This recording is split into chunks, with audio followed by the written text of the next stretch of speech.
of soup is less than counting Chinese, just yeah, that's okay, $4, but the other thing is high, like a high end, they import lots of stuff, like Chinese people like to use a brand name, and those are ridiculously higher than US.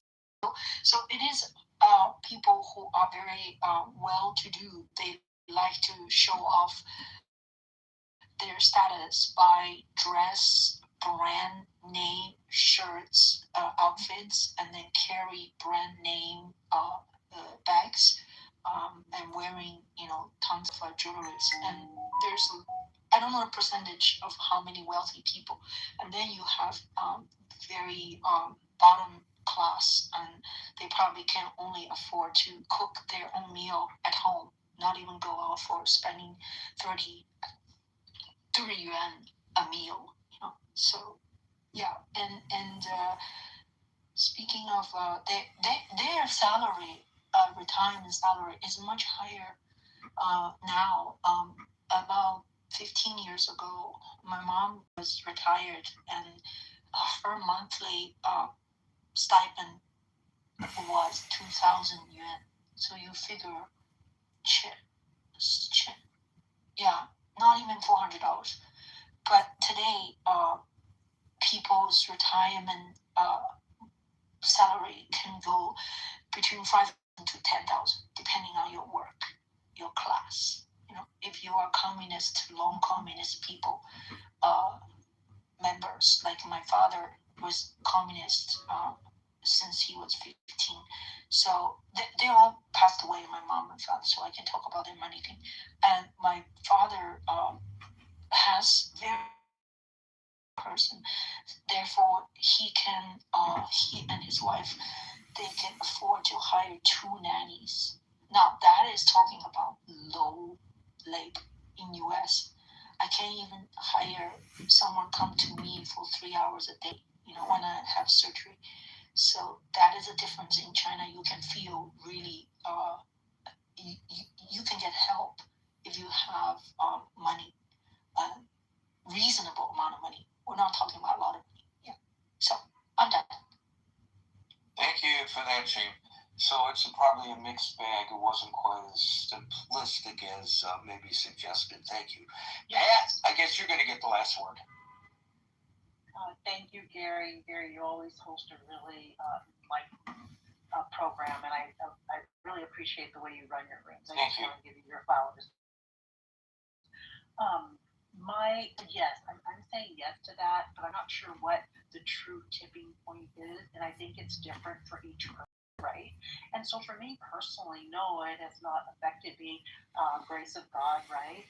However, I volunteer at a senior center here, and I'm in a small rural town on the coast of California, and so the price of gas is high, and definitely our truckers are complaining about $7 diesel, things like that, are affecting. Well, if they're not affecting yet, they will be affecting prices of food. And so where I'm going with this, at the senior center, we have volunteers that do delivery of food. We have a meal program that do delivery of food. And in Detroit, a lot of Meals on Wheels. Oh, yay! Ours is called Meals That Connect, and we do have meals in different towns nearby. And so the volunteers, most of them, most all of them are retired, number one. And so most retired people are on fixed incomes, some getting more than others depending on pensions and so forth. But they have begun that little chatter of it's really dipping into my cost, although they are eligible for mileage reimbursement, but not at the rate that the gas is going up, right? And most of them have chose not to take that mileage reimbursement because they've been doing it. They're saying, well, I have to start tapping into that reimbursement. And by tapping into that reimbursement, it does affect the bottom line of the meal program because, of course, the meal program is relying on that they're not going to tap into the reimbursement, which helps put money in the pot to keep the program going. So when the title and the question is, that tipping point, again, I'm going to say that tipping point is different for each person. Just think about our volunteers like Libertarian and others that may not be able to afford the price of gas, which then trickles down to our seniors that only get that visit from one person each day. And I'm sure you understand what I'm talking about. So I'll leave it there. Thanks for letting me speak. Yeah, when I was doing Meals on Wheels, I was not retired, but there were a lot of retirees doing that. And I'm hoping that that's a good question. Maybe I should check with some of the Meals on Wheels programs whether they have volunteers dropping out because they can't afford the gasoline. That's an excellent point. This is what I love about our get-togethers. People bring up things that I've never thought of before. And that's one very much well worth looking into. Thank you, Pat. Matza, if you're back, go ahead. Maybe you get the last one. No, I just wanted to, clarify, I guess, what was said about the pages on Southeast Asia. Minimum wage, and this is a monthly salary. As of 2018, it was $72 a month. They had an increase in 2024, and now it's $113 a month. I would say that's why big companies are going out there to manufacture, especially clothing items and stuff. China used to be in that bag a while back. Still have a big swath of the population that gets lower salaries, but they have, as you know, the clothing manufacturing companies have moved out of China. They diversified. Now they go into Vietnam, Bangladesh, all that. One, because China is moving up in the world. They have a middle class that is expanding, like Ching said. They have a middle class that's growing very fast. They still have a lower class that you said.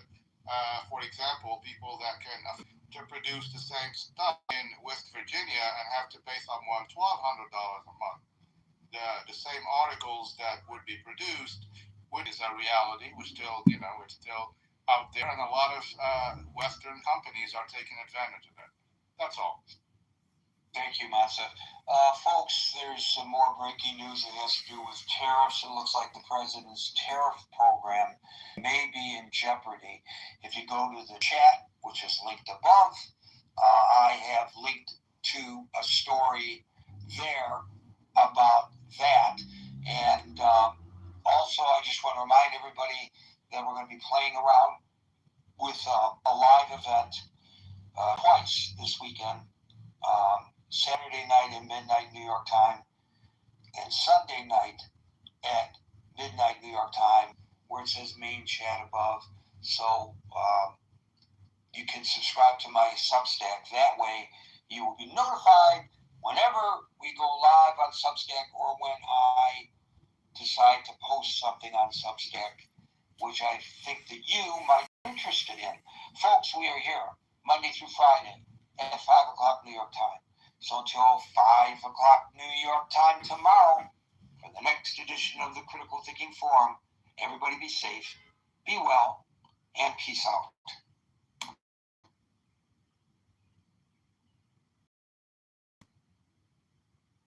Mike Johnson. No. The people in the chat confused me. They say Mike Jones, and I said Mike Johnson. Like back then. I was like Mike Johnson. Yeah, I know what you said. I was confused. I was confusion. Okay. But I knew you were talking about the speaker. You get her voice back in that, and she's problematic. Oh my God. Brother, I wish that you could turn that love that you really had for me around and show it a different way. Because I know that these are just love tags. But I'm not receptive to that type of love. Like, Well, personally, he only wishes you love and happiness. I know he does.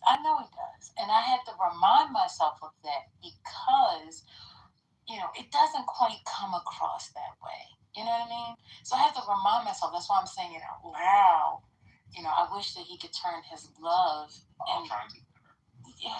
You're like much older, like 2.5 times my age. Yeah. Sister. Yeah. Right. Yeah. I'm like your granny. Forget sister. Oh. You need to treat me like your granny. Well, he also wishes, he wishes that for you. Yeah. Dan love hanging out with old women. he got the boys. He got the boys contemporary Sherry, and now he got 87-year-old first lady. Wait, who was the first one? Sherry. The boys contemporary.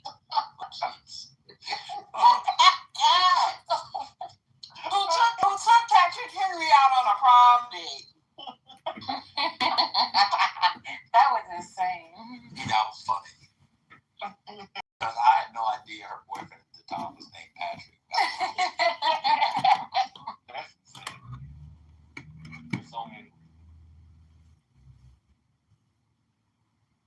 Well, we're gonna call them the band and the old lady gang. I can't do that because we opened a restaurant, the health department will shut it down. If you get that, That's crazy. That is crazy. that restaurant was so nasty, I would not step foot in that place. For real. What restaurant is that? Candy. Yeah, Candy. They shut it down, right? They shut down. Oh. Yeah, I heard terrible things about that place anyway. I heard The food was good. I heard the food was good. But It should. It had, toenails. What? It's real feet in it. They said you stuck your foot in it. You did because I did. Literally. Oh my god. Oh my god. Wait a minute. So are all of their restaurants closed? Because they had like 2 or 3. because it was like people knew who he was. It was always a lot of people, kind of like, I don't know if people in the DMV know about Milk and Honey, but kind of like that. Oh. Yeah, I know they were washing their hands. They were probably throwing hot food in the refrigerator. What? Mike Lee too, because he said the service was bad. Yeah, because people was complaining about the long wait, the service, and there to service all the traffic. You know what? I bet they ran out of food too. Well, it sounds like they need to hire some people. They did a show. It's gone. Bravo. Yeah. Yeah. What was that song called? I think it was maybe OLG. Yeah. But that's what I'm saying. So on the show, that's how I saw how it was like always overflowed. Like they had staffing problems, management problems, hiring family problems. Like it was all. Your mama, do you like Milk and Honey? Who said I went there? I just said it was a place in the DMV for people that knew. So you hear the shade in your mama's voice? Milk and Honey. There's no place.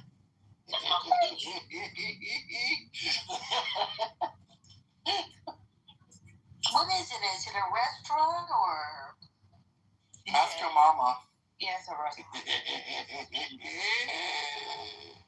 I've been there only one time, and I don't think I'll ever return.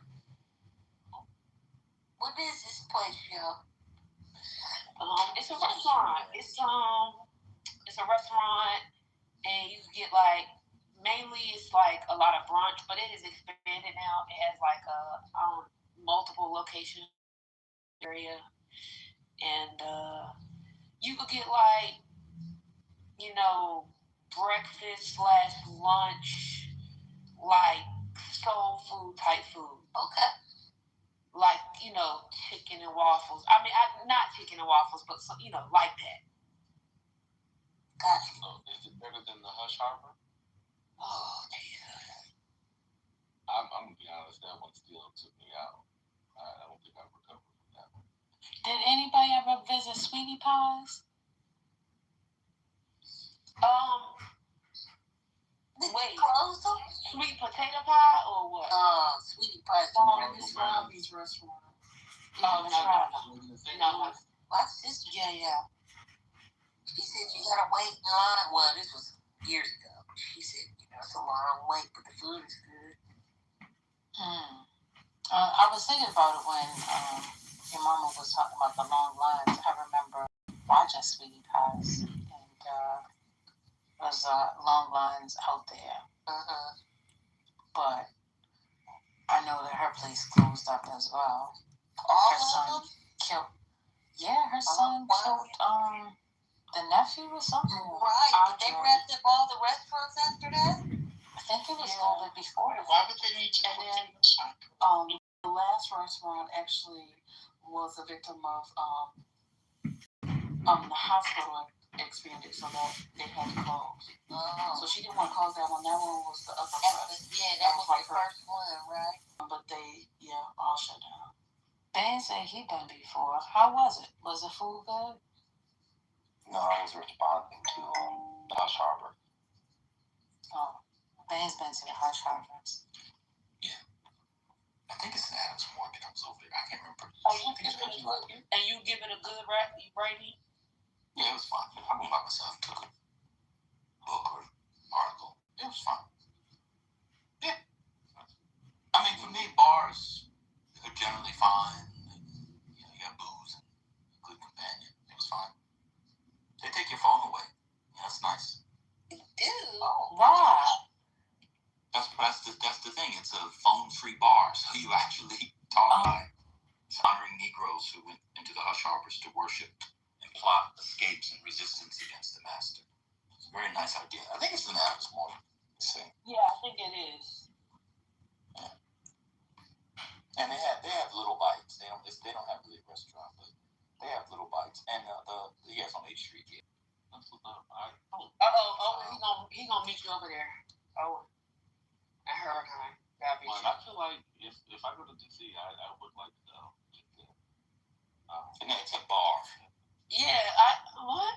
No, you're not coming to DC to go to a bar. Why my brother can't go to the bar? He doesn't drink. He's wholesome. What do you mean? He can get some soda water.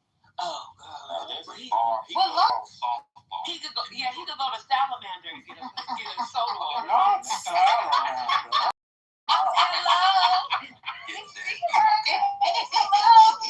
Why would you send him to Salamander for a Because photo? it's all about black woman. Hello? Wait, somebody said I can get my ass? Messi, don't listen to your mama. Your mama doing too much right now. No, I'm not. What's wrong with Salamander? It's out of the way. Well, No, it's not. Which one you talking about? If you meet me over there, I'll go. Hold on 1 second. Which one you talking about, Hurricane? Hold on, I'm at Whole Foods 1 second. Maybe I'm thinking about the one near the wharf. Oh, it's by the IHS. It's down there by everything else. Hold on. The wharf is ass. I was over there 2 weeks ago. Ass. I'm never going back. Too many What is everybody? That's the whole of DC. That's not true. Strange description. The only thing that's not all that's black anymore is Georgetown and the I was Palisades. at the National Cathedral. There was 2 Negroes there. Oh well, I think the assistant rector is Kelly Brown Douglas, so she's the sister. That was the other With a bald Negro. head. Oh no, that's not the other Negro. So you and the other nigga. That actually is that type of church is your type of church. Yeah, I was over there. I can't sell you the Catholics, but I could give you to them. Yeah, I was over there. It was beautiful. I don't know. Brother Leon, I might go to, I just passed St. Sabina the other day. I was like, I might have to go one time. Yeah, I think y'all should take brother. I'm doing him like that. I like that. Brother could have one drink and he would be on this app screaming out. He doesn't need a drink. He can get a mocktail. He could get a non-alcoholic beer.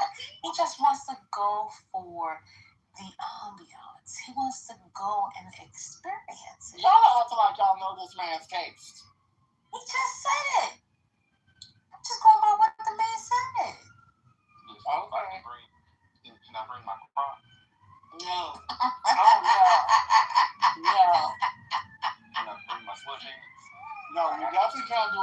you're going to salamander. No, you can't do all of that. Why are you doing that, brother? I was just asking. You could do that at the gathering spot. Oh yeah, the gathering spot's pretty. Yeah. Is that a Negro? It is. Yeah, it's a Negro place. It's straight out of Atlanta. I like the gathering spot. I like the sound. I like. Yeah, I've been to DC enough that I just.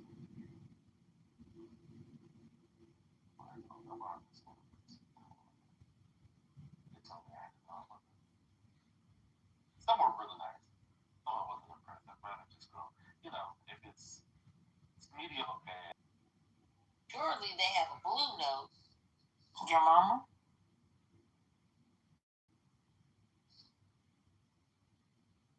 I don't know.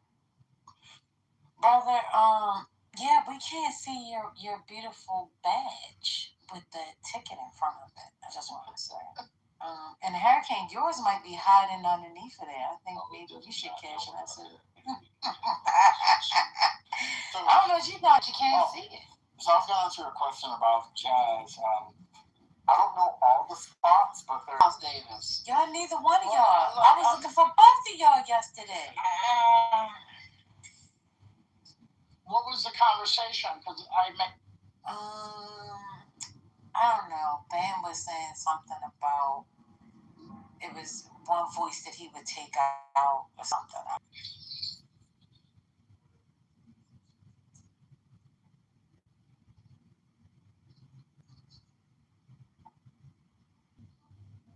And so don't trust what he's saying. Don't trust what he's saying. Don't trust. To have the conversation. Serious, just wait until he comes back. Because I mean, ain't no point in talking. Like we're not. There's no point in getting into it if he's not here. Most of us don't know Jack. That's fine. I'm going to a play anyway. So. What are you going to see? I don't even know. I know where it is. Wait a minute. Should you be there already? What time does the play start? I'm going to it starts at 7:30. I'll be lucky if I get there on time. It's on 45th. And I think it's a staged reading or something. I don't even know. Right. Is it a new musical? Yeah. This is not even. Who knows if it's even going to be a thing? I don't know. Oh well, you said it's just a preview, or is it? Well, or not is a preview. It's just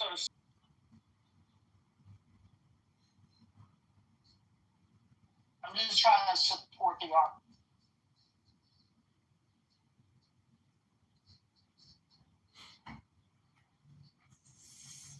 But Hurricane won't answer my question.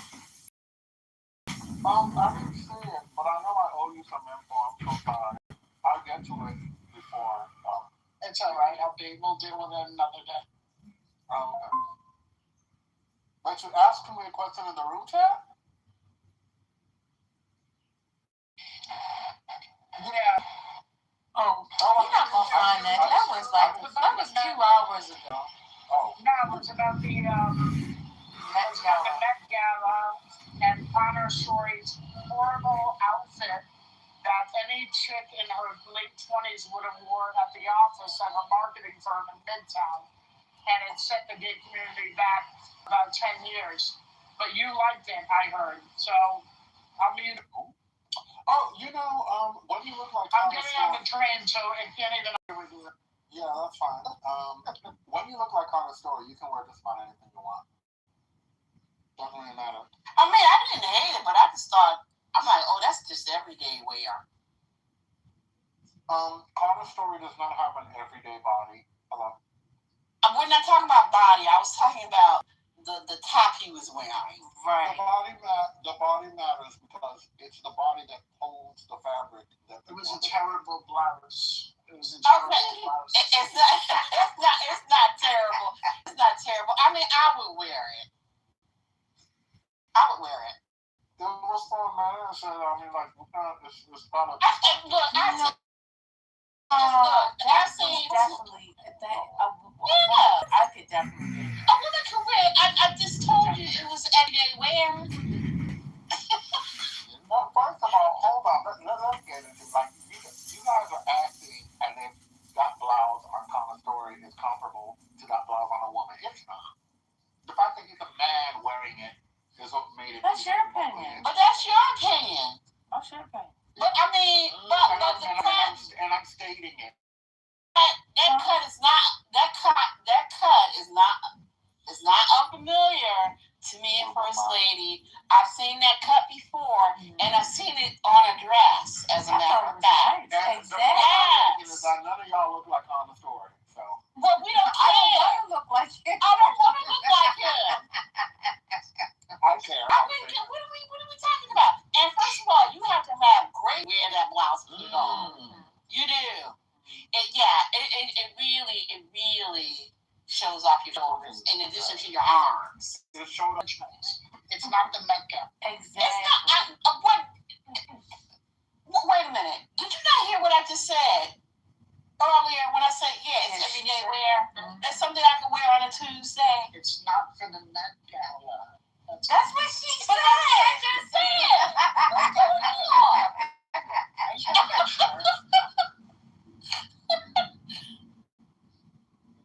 Some people think the Met Gala. What's going on here? I am not talking about. I'm talking about the blouse. Are you hard of hearing too? What's going on? The point I'm making is that the context that matters is context that you guys are choosing to ignore, which is fine. But I'm saying that Connor, the blouse is not forgettable, which is why you guys are still talking about it 2 days afterward. Well, technically it's 3, but it's having Monday. Exactly. So y'all we weren't talking about it. Listen, hold up. Let's set the record straight. Someone said they liked it, and someone who hasn't been here to talk about the Met Gala declined the like. And then somebody said that you liked it. So that somebody said they wanted to confirm. Yeah, I was here. So that's the reason. I've been present for the last 10 minutes, so I remember what's happened. We're still talking about Connor's story. No, I realize it, but here's the thing, like with the jacket on, it was fine.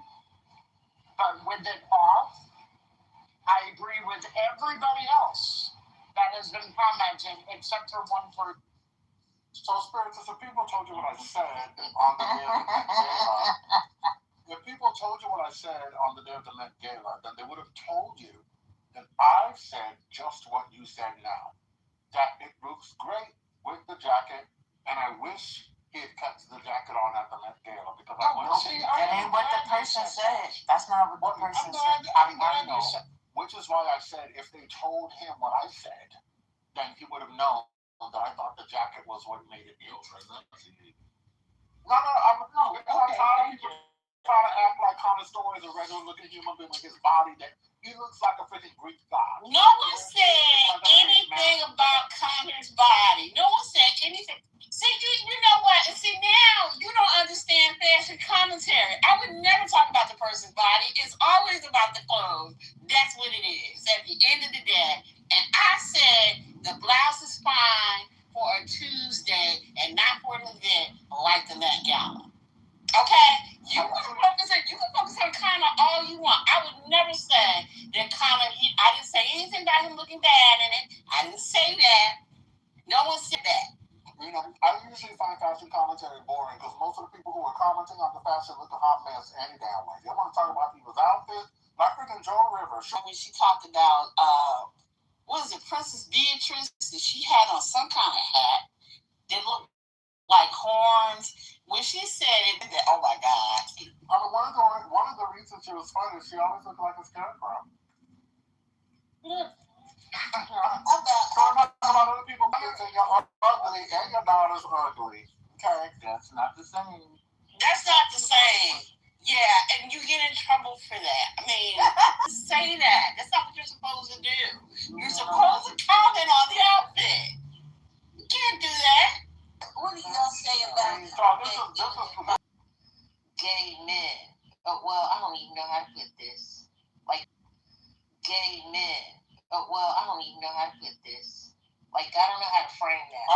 What's their track record?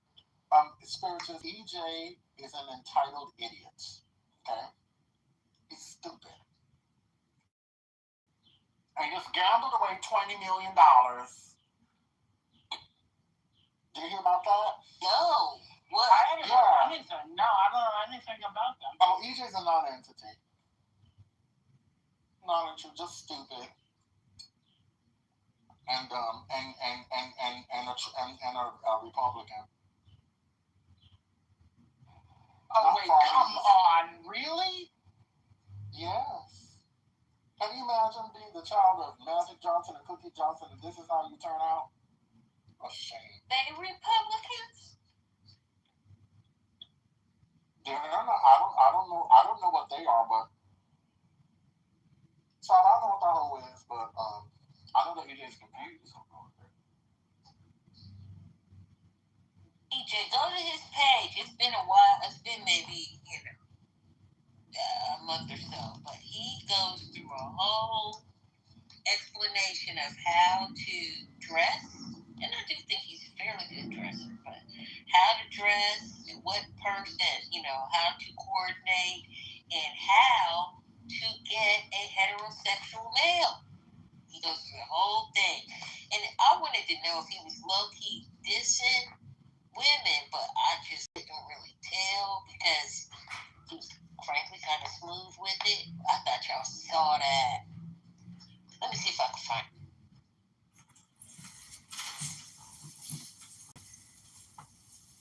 Wow.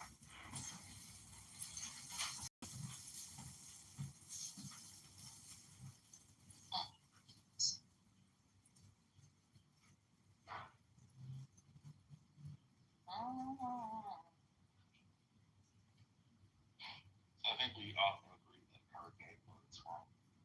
We'll move on.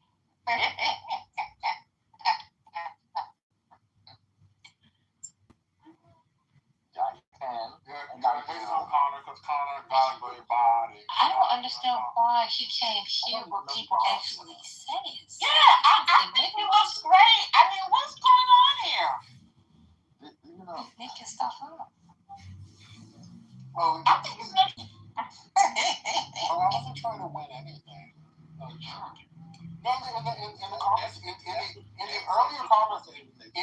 in the earlier conversation that you're referencing, I was trying to talk, but I was not allowed to, so I eventually just found out. Nobody believes. Now, see, I tease Hurricane more than I tease almost anybody else. Yeah. I'm gonna watch it too. I really like Joshua Henry.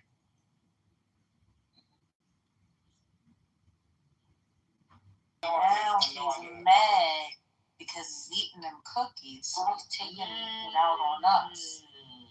Oh, I can. But in theory, shouldn't he feel good? Tequila, chili, chicken thighs with a kale salad tossed in something. And You say chicken thighs? Chicken thighs, yes, chicken thighs. Wonderful.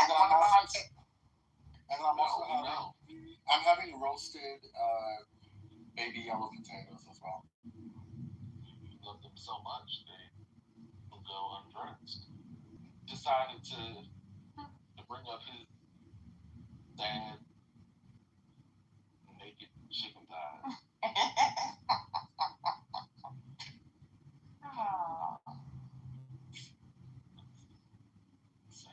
You know what that reminded me of? A woman with an obvious BBL job. She couldn't even keep her feet straight. The whole thing was just funny. And she was asked what she likes doing. She said she likes working out and cooking, and she was basic to me. I was just like, you're gonna say you like cooking, and then that's what you're gonna say? Marry me, chicken up, basic looking shit. Marry me, chicken up, basic looking shit. Ugh. I thought, I was like, I'll never make this. Well, I saw it. I'm like, you know what? I might as well make chicken parmesan. If that's the case. There's somebody who right now who's like, damn, that's my go-to. So good. And that's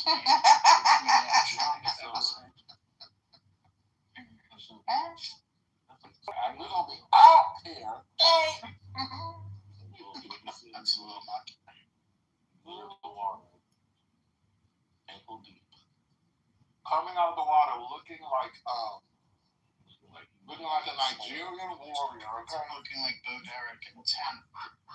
Hell no. So I had y'all turned down, and the whole time, the only person I heard talking was brother. That boy's scary, though, man. I had the voice. I had the volume turned down to number one, and I could still hear you talking. Nobody else. I heard one time y'all started laughing. Your mama's so shady. That's your mama way of telling us that we were talking so much bullshit she didn't want to hear it. I thought it. You know,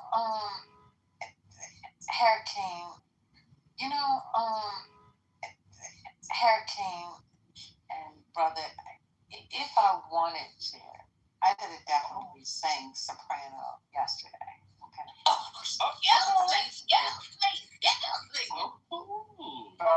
I've had to sing a number of times in a hoarse voice. So First lady said my technique is secure, okay? Don't let this speaking voice fool you. I can always phonate. All right. I had to go and make sure that I could do it. Once I hung up the phone, I said, let me see if I can hit this. Now let me see if I can hit this note. First lady, these vocal cords can still close, okay? I might not can't stay on key, but I definitely can hit it. Don't worry about it. Nasty word. But Kimber Rao, she has a beautiful voice. I don't know what's going on with that. Oh, she looking cute though, honey. Child, she done lost that weight. I'm not ice cream. See them legs? When they move, they don't move right. She crosses her legs when she do them interviews. She got her legs crossed. What? She wearing straight underwear. Oh. No. Wait, huh? Oh, y'all see that black get up she had on with the boots? That was just straight underwear. Oh, I saw her. And she was around them legs. They hate it. See, this is what men do. This is what they do. This is what they. Oh, can I just tip in there 1 minute? I have an agenda item that wasn't on the agenda. I want to call for, I know everybody get on everybody's nerves. I know everybody get on everybody's nerves, but I don't really think he did anything to warrant the jump. Who jumped him? Oh, what happened? Reformed and Matt. Oh. And Matt does it because he just be trolling and stuff. And he just, But Matt had jumped after Reforms. I actually don't know what he did. I don't know. I want y'all to jump Manfinity. That's what I want y'all to do. That's nasty. Right? So she's such a child. Manfinity can't come back in the room. Your mama when first lady's on stage. Oh, because he deserves it. She blocked him. Oh, thank you, Jesus. Thank you. Let me tell you why. I'm happy about it.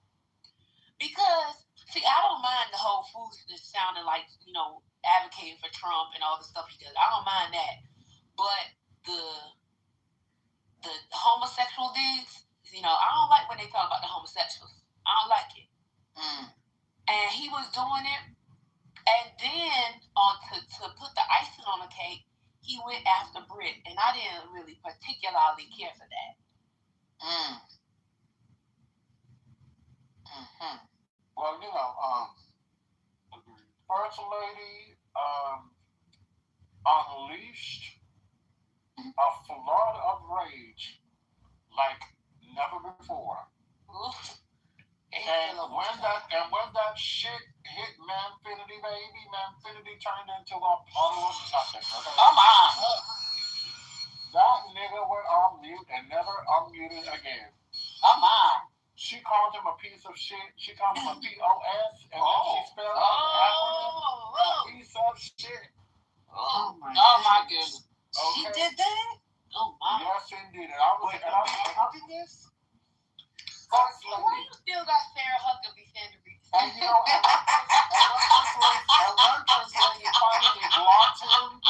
when First Lady finally blocked him, I said, I know there's a God. I did too. I just all of that. I said, I know that my Redeemer liveth, okay, and he shall stand.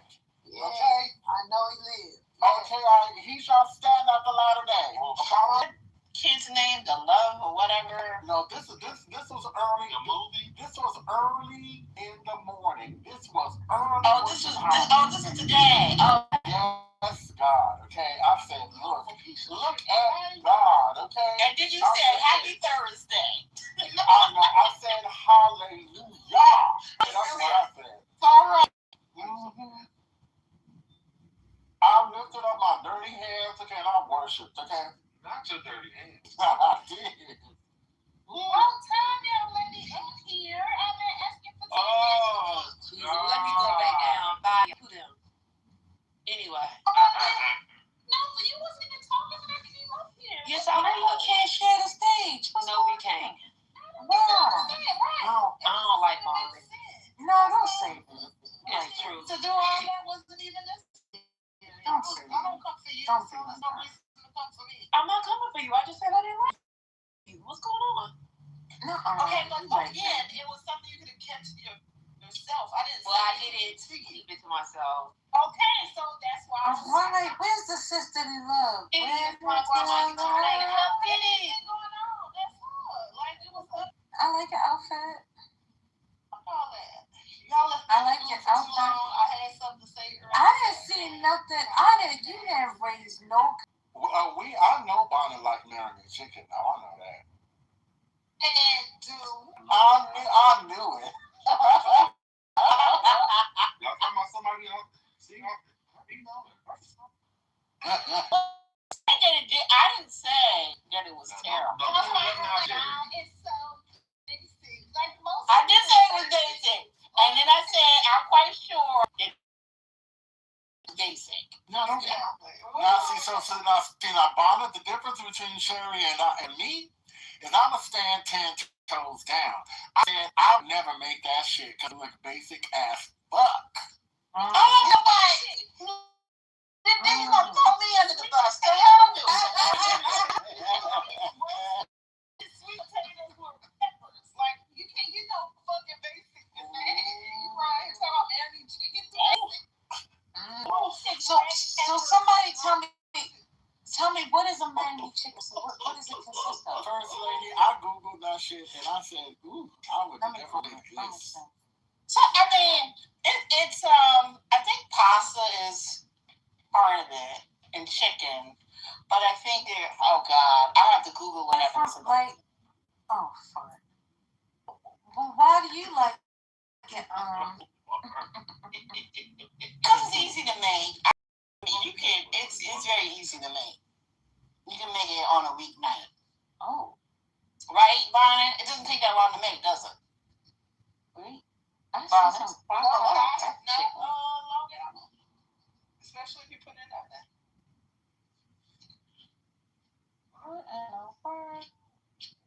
Marinated chicken is really a thing. It's a creamy garlic chicken cooked in a rich sauce made with sun-dried tomatoes, parmesan, and a splash of lemon. It all comes together in 30 minutes, making it perfect one-pan chicken dinner. Whether you serve it over pasta, mashed potatoes, or rice, this dish is always a hit, and you'll want to keep it on repeat. Now, so you hear how they say it's a creamy garlic bullshit? I don't like garlic. Well, he doesn't like garlic. See, that's his problem. That's his problem, but I do like garlic. I mean, fresh spinach too is really good. Yeah, I think if you add, you can brighten it up with basil. Because I think I would add basil to it. What noodles are you using? Well, you can put it over noodles or mashed potatoes. Oh, okay. Well, Bonnet sees some noodles. We've had long discussions about. Oh my God! I don't even know. Oh my God! Okay, that's what I was asking. Bonnet's use of noodles is uber problematic. It's infamous. Yeah. It's a recipe. 2 large boneless, skinless chicken breasts. 2 teaspoons of avocado oil, 1 tablespoon of Italian seasoning, 2 teaspoons of garlic powder, 1 teaspoon of cayenne pepper, salt. Two teaspoons of garlic powder just made my stomach turn. 3 tablespoons of butter, 4 to 5 cloves of garlic minced. Wait, one oh my God. cup chicken broth. Minced garlic plus garlic powder? Yes. What's the problem? 1 cup freshly grated Parmesan cheese. 3/4 cup sun-dried tomatoes chopped. 1 tablespoon of lemon juice. Salt and pepper to taste. Red pepper flakes, optional. And fresh parsley or basil for garnish. It don't sound good. I'm sorry. No, I mean, it's fine. I think it's fine. Sherry, know it don't sound good. Don't You know what? It's not. You know what? It's not that. It's not too different from chicken parmesan, right? It's just a creamy. It's just a creamy sauce that goes along with it. And I bet the grounded garlic is the thing that goes into the batter because you have to fry the chicken. Is that correct, Bonnet? Well, let me tell you this. Any chicken dish that doesn't have onions, I ain't fucking with. Ain't no way in the world you're going to tell me that I'm going to eat chicken that's been seasoned with garlic with no onions? Please. I mean, we're black. We add onions. What's going on, what? I'm telling you, the recipe didn't call for no onions. I didn't see one single onion in there. You know there's onions. We black. Child. Onion and garlic go in every single thing. Well, not according to that recipe. That recipe didn't call for no onions. Onion, red pepper, celery, green pepper, celery, and garlic. It's onion. I know, baby. I know. Oh my God. And the red pepper flakes, which I know Bonnet doesn't use. Nope. But I would use to give it, and I love it too. And then, and the lemon juice brightens up the dish, so it's fine. See, Bonner's anti-blackness always comes out when we're talking Not about the anti-blackness. Because as soon as you talk about spice, pepper, she's just like, Well, to be fair to her, this might be the only sauce she actually will eat. That's right. Give it up to Bonnet for adding the creamy sauce. What are we doing? She needs to learn how to like hot pepper. No. For I what? was going to say Louisiana, but not like. Huh? But you don't like garlic. See, we got right. Yeah, you need to stop lying. So I can. What I've said about garlic in the past is this: I have learned how to cook around garlic, and will use garlic only when I know that I must use it. So if I'm making stuff, if I'm making stuff with red meat, I'm gonna use garlic for sure because I really the red meat eats it. I do not need garlic when I make chicken dishes. I don't. I like garlic on vegetables. I like garlic on Oh yeah, especially broccoli raw, because it's a little bitter and that combination is pretty good. I'm from Louisiana and don't like spicy shit. What's going on? Because she anti-black. And I have my nose burning and mouth burning and all that. Yeah, I don't need all that. I just want to taste flavor. Well, I mean, Do y'all seafood don't have those things don't have what's that stuff with the head on it? The crawfish that don't have spice on it? yeah. I mean, to be fair to Bonnet, her boils are sodium free. So What? That's sodium free.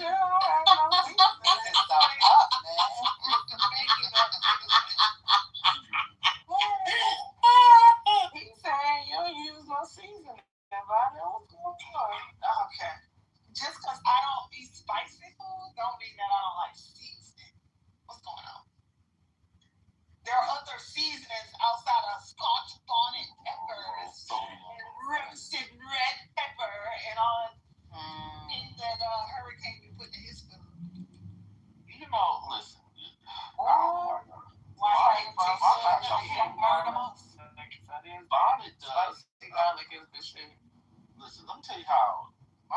anti-black. Her rules don't hit me dark. Oh my. Her rules like. Oh my. Her rules. Oh Lord. Not the rules. Not the real. Oh my God. No, I mean, but Messi is correct. Bonnet in the kitchen is anti-black as fuck. That baby, I know that's bullshit. No, that baby heard you say you don't like. That baby heard you say you don't like crushed red pepper flakes, and he's like, "What kind of black woman is that?" That's what happened. The kind who likes their taste buds and don't want them burnt off. I mean, you could use this one eighth of a teaspoon. You could use 1/8 of a teaspoon. It ain't gonna be that spicy. It's giving me. I'm sorry. Hello, I used that. Oh, y'all can It got cayenne in it. So I mean. Oh yeah, it's spicy. I'm the only one here. She's using cayenne, that has some good spice to it. It got cayenne pepper in it already. Yeah, that's a little heat. Yeah, pepper flakes. Where is the love? Hey, boy. It don't live here no more. I'm not anymore. It's just a baby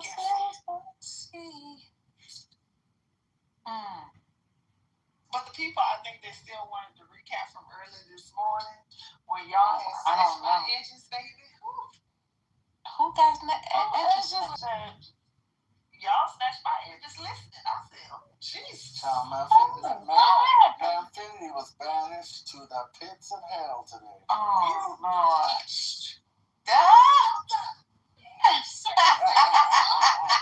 This needs to stop immediately. Oh my God. I was on mute. I was just like, he gonna get it today. Well, wait a minute. What did he say? I was like, that's for every faggot you ever call me, you gonna get it. Well, you know every dog. About First Lady being acting like a bitch. First Lady said, oh no, he didn't. If you call me a bitch. Oh my God. Said you sounded like one. Bitch, I'm gonna show you, bitch, my life. I mean, that's a lot. You know what? That's a lot of nerve for a person that when he feels as though he gets picked on, he runs underneath her skirt. Exactly. That nigga went on mute and did not. He was on mute until he found the hallway. Like I said, first he called him a piece of shit about 5 times. She said, you're a POS, then she spelled it out, then she POS'd again, then she spelled it out. Enunciated the words like hurricane. Oh, shit. So how are you feeling? Boys came back just in time. The syllables was syllabling, okay? That T, when I tell you that T hit my spirit, and I said, oh my God. You didn't get any coffee today, did you? Hey, that shit woke me up too. I ain't lying. Oh my God. I was in here. That shit was crazy, okay? I'm kind of glad I missed that because I don't need to hear that first thing in the morning. Oh, and it was early. It was before 10, so. No, it wasn't. No. Yeah, I mean, something. I had to have coffee first. Yeah, I need to have coffee first or something like that. All I know is I was there when First Lady kicked that nigga out this room, and I said,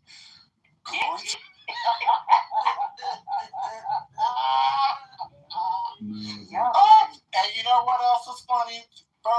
Matthew's money can do shit for him, okay? What? Oh, his mama was on stage and she didn't say a word. his mama? Lisa, whatever her name is. What was she going to do? I'm just saying. Listen, she birthed my infinity. The infinity that we see today is her creation. She created that beast. Damn, Lisa gets great. She nursed him to adulthood. She weaned his ass, and he became a demon in her room. Sherry, all I know is I heard the voice whisper in my ear. Off now. Oh I'm boy. telling you, because I felt it in my spirit. I felt it. And I should have just listened to that voice. Well, you know what? Sometimes, you feel better though, don't you? No, I feel bad. That's unfortunate. I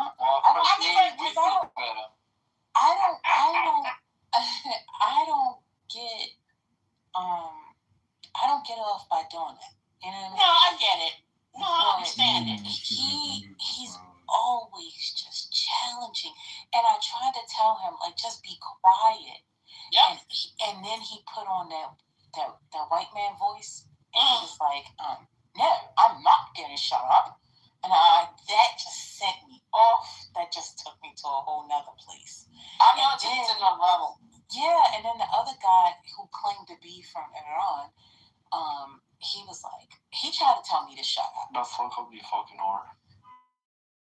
And that just sent me. It was just crazy. Just, I don't know. You know, sometimes, you don't feel good doing it, but at the end of the day, it needed to be done. Shut up, you fucking whore. All right then. How are you? Are you feeling good? Okay, I actually feel bad now, still. You felt bad, Okay. I'm sorry. But why the fuck did you say it? So these trolls are you guys aren't even good trolls. Like you're not even good trolls. No, like I tried to come in and say that, but she was too nice again. You know what I mean? I'm sorry. You see how I treat people? You see how people treat me? They can't even be mean to me. I'm sorry. Okay, all right. He's a terrible troll. That's why. He is. That's true. He is terrible. No, that means he's not really a troll. See, he needed what he wanted. What he needed was somebody to respond negatively so that he could feel good about him doing it. But the fact that we didn't give him the power, he was able to feel something, which shows that he does have feelings and emotions. Most trolls don't have that. What's also face? Yeah, also not was one last year on his mother's titty. But he did that. So now and I'm currently jerking off to Bonnet's profile picture. I told you. See, I told you. I told y'all. That wasn't nice. Is that Nathan on stage? Yes. Is that Nathan on stage? Whoever it is. What's up, Nathan? Yeah, but whoever it is should not be on stage anymore. The man that said he was jerking off to Bonnet's picture. Like, y'all was joking. No. I agree. That's not a joke. It's not. Bonnet, There's some lines that should not be I crossed. know, because what I'm saying is you've lost everything 2 times over, paying Ella for 18 I mean, years. Nathan's virgin hair is not so hair stuff like it. And now, shut up. I'm just trying to show off for Nathan. I'm unlucky. Nathan ain't said a word. He just sitting here chilling, trying to blend in. And No, I was surprised. Could He was be on. very bad. Could be worse. No, that's Could cool. be worse. I just like messing with. I mean, I've never heard your voice. Mexico, Nathan. That's what I want to know. No, that's Brooklyn. Not Mexico. Oh my God, Maybe Mexico. he comes through here and he leaves right back out. He don't even come on stage after that. I see your nerves get worked today, First Lady. I was clutching my pearls, child. Your nerves got I worked. guess if he did my chest, With I what? can't I'm smell. not even gonna say for who. Now, why would you even say that? Because I seen it. I see you be skating on thin ice all the time. Always on thin ice. Don't nobody like me. I don't give a fuck though. Well, that's not true. That's not true. I like you. Yeah, That's not true. you know. That's not true. You know how I'm the person that get on everybody's nerves. I barely say anything. We like you. That's not true. So it was a fire or a robbery. Well, except Messi. I will be shit out of luck. The girl up there, he like I make have me do about that first. 2,000 bucks He probably of don't like stuff me that now. pay and pay. Oh, we do. So You it was a know, fire or a robbery. shopping I at will be City shut Trains. out of luck. Yeah. But don't go there. Now, don't. It was a city train. 2,000 bucks of It You was know, pay the and ghetto pay. store. I did. Yeah. You know, It was ghetto Rainbow. and all. And I ain't go to finishing school like all the rest of the blacks. Because I ain't know. Let me tell y'all what I did. All of the black people went to finishing school. I didn't fix, but Well, was the it's got same that person that too. told the people that we was ghetto if we didn't go to finishing school. I was like, well, what the fuck? I was real confused at that Who point. said we was? Who said that? Oh, girl. Oh, girl. Oh, girl. Well, I don't think any of us went to finish. Did she go to school? One. I mean, they was Jack and Jillin and all Because you try to kinds go of to shit. boxing. I You don't say, know. I mean, Jack and well, it's Jillin. the big I two. mean, It's you're very wrong. easy to get it taken up anyway. Hey, why you follow this? Oh, we was talking about she was talking about a cotillion and stuff like that. What did you say, First Lady? It was somebody got turned it on speakers and friends, and the person was. I said, "Who is this person?" And they had one follower, and you would have won. Yeah. I mean, I don't know Elon who I Musk is his follow. picture. Oh, well, you know, there are all these bots and stuff, and somebody messaged me today. Let me read them. And Elon Musk messaged me. I'm going to read it to y'all. Hold on. Yes. Hold on. All right, y'all. So it I says, should have let him on. hey, I saw your note saying hurricane, and I wanted to say hi. How are you doing today? My theory is And that's from the Rocky. find the box and flee. And I received the message. I don't know no damn rocket. I don't know who that is. You do hit the box here. I don't know who it You is. drill down to this. I think it's a bot.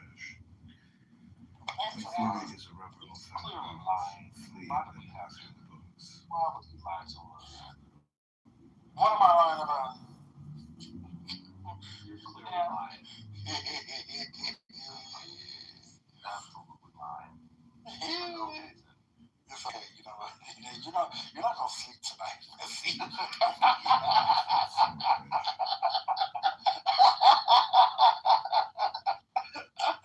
You're gonna be still up at 6 a.m. looking at the ceiling.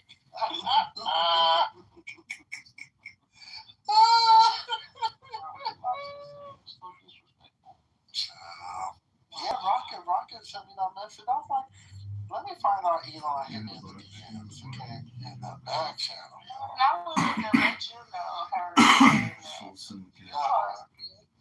You caused me nightmares last night. You had to give me something today, because that shit was crazy yesterday. You and If you had to go to box, Mr. Arguing, and you just kept talking about dicks.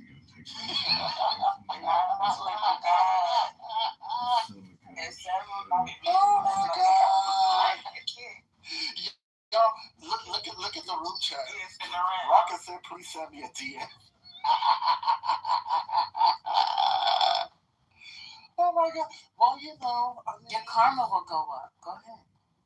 I ain't gonna DM him nothing. First of all, so you savages allow for people that you're not friends with to message you? What? No, they go in the back. They go in the back channel. I don't even know how I became his friend.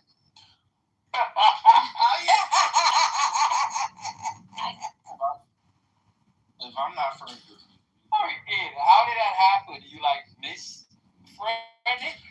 No, well, when people try to add you as friends, and you get a lot of requests, the requests add up, and you get all these notifications about the requests. So, as y'all know, I'm trying to get my karma up because I've been I'm so I was like, brother, are you hearing this? So I was like, you know what?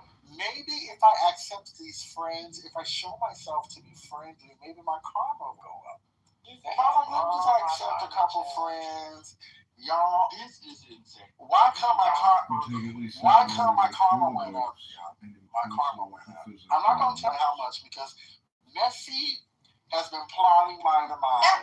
He's my enemy. And so, you can't reach your enemy too close. They make your karma go down. Oh my God. Oh my God. That's nasty, right? Y'all make my karma go down. Oh my God. Oh my God. Look at Mel. Mel did it too. Oh my God. Oh my God. Y'all make my karma go down. Thank you, Mel. Thank you, Mel. Nathan, Ashley called me Tornado.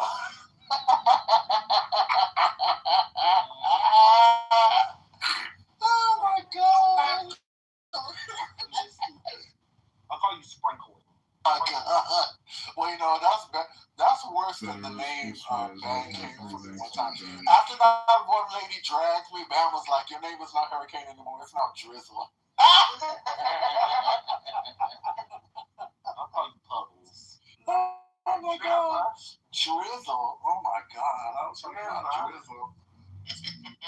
Oh, it's okay. My karma. Mariam, you gotta be on stage to get karma. You can't get karma from the group. You gotta talk, Miriam. You have to give content. You have to contribute. You get rid of the badge. That's what I wanted. Oh, be quiet, Brooklyn. You know you don't want it. Started a new account. There are more I banks. don't want it. The G. I don't There's need so it. many banks out there. Give me. I don't think I like good karma. they can actually shut me down. Just behave different. It's your sign. Oh, well, Six, You earned the position you It's have. your sign, Brooke. To be honest. well, I mean, Unless let's I get get clear. tired.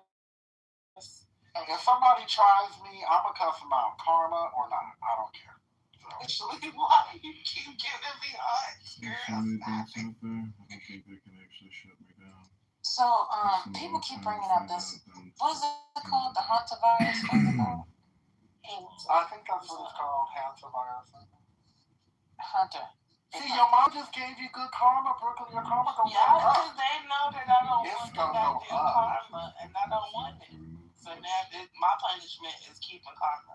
Let me give you some karma. Give me some X's. Because What's they're trying to wrong get with y'all? Thanks to Nas one. I do have a box here with one Are y'all scared? The reason why I've never been on a cruise is because they say that it's a floating petri dish, and it seems like every time something come out, it come out on the cruise. I ain't supporting no cruise. Oh, I feel the same way about cruises. Because remember what happened to the people who got trapped on a cruise during COVID? Those hoes all got sick.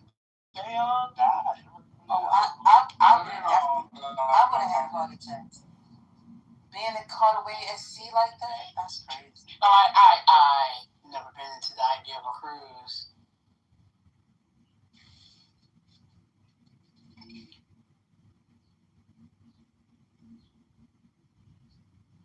I'm not nervous, but I don't like the idea that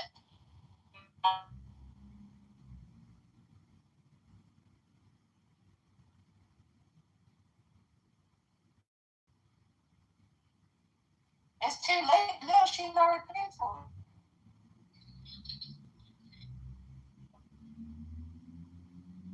You can't do that. That's a fact. I don't ever get insurance on trips. Oh, Lord. Because I feel like I'm going. Going on that cruise, start taking your oregano pills now. and go on that cruise. You take oregano. Heck yeah. The way that tastes, I'm trying to tell you, it works. That thing will sting you to death. No, the pill is Yes. No, you don't, because it's got a black seed on here.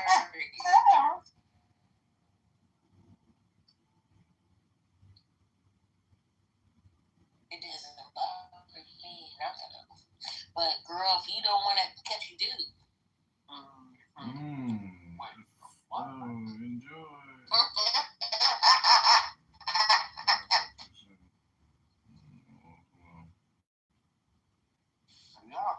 Alright, do y'all have a topic? Do we have a topic? Yeah, Butter's giving us yesterday was a good day. Today, not so much. But I figured you did. Why you did? Yesterday was a great day. Yesterday was trash. No, yesterday was entertaining. I got through my day real quick. Y'all had me laughing. I was just entertained. Today, I fell asleep like 3 times. Good afternoon to the stage. I just came up to back up Brooklyn. Yesterday morning was a fabulous train wreck. It was horrible. Let me tell you something. It was horrible. No, I do not want to support degeneracy. Okay. It went on for 6-7 hours of just nonstop bang, bang, bang, bang, bang. Okay, Hug was in here on one. Okay, Hurricane got in there. Everybody got in there. I didn't get in there, but I got. But yesterday I argued with sweetheart and Hurricane. Listen. When it was Hug versus Omar, Hug just was on a one-man crusade to fight everybody in here, and it was interesting. Earlier today, however, it was a long Thursday, and that's okay. That's okay. Sometimes we all have long days, but there was a point in time where y'all were talking about having good foundations, the girdles and the undergarments, and then a little tete-a-tete happened, and I thought, man, I really wish we could go back to talking about that foundation and them garments, because I don't want to hear y'all fight today. So usually one of the Red is right about Hug though. Child Hug fought everybody. He fought everybody. When I came into the room, I was Team Hug. Then I went Team Omar. Then I was Team Hug again. Then I was Team Omar.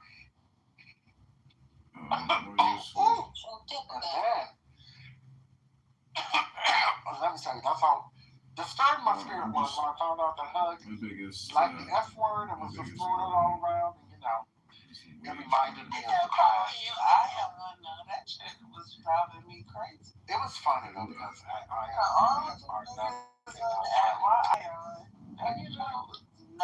Excuse me, can I just say a word? Can I just say a word about people who use words like let me go down. Like how unnecessary that is. So like faggots. Shut the fuck up, Lonnie. And I'm still talking now. I don't give a fuck about you. Shut the fuck up with that shit. Then why would you want to when I come up here then? It was a very... like, sister, that's ridiculous. But it was crazy because I literally came up here and said nothing. And she comes for me. For what? This is every time y'all get on the stage. But for what? What's the purpose of saying that? Like, what was your... I just wanted to come up here and talk about the dice and packets. I don't like it. And I'm people saying words like people and talk about the chicken, yet you I didn't want to talk about the chicken with you. What's going on? You though. So what was your purpose of saying something to me when I wasn't talking to you? Yeah, go back down. So what we gonna do? Since you want to say for no reason. So then I'm confused for no reason. Like a crazy person. That's because that's what we did. This is ridiculous. I didn't even do anything, Brooklyn. I literally came on stage and she came off mic to come for me. So y'all playing, or was this like for real? I'm not playing because I didn't do anything. So apparently she was not playing. They like them sisters that can't stand each other but love each other. No, that's I don't like. That's how y'all. If I don't bother you, like don't bother me. Because if you bother me, then I'm gonna bother you. Man, that's pretty simple.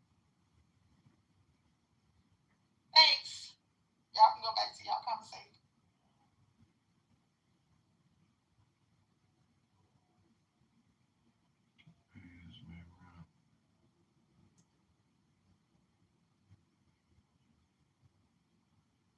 Well, hey Lord, go ahead.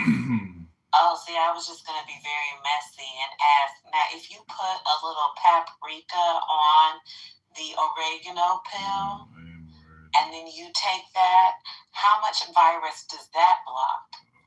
Girl, that's funny. What? I don't have an answer to that. Paprika. I ain't gonna lie, you put a little paprika on anything, it make it a little better. So I don't know. Might work.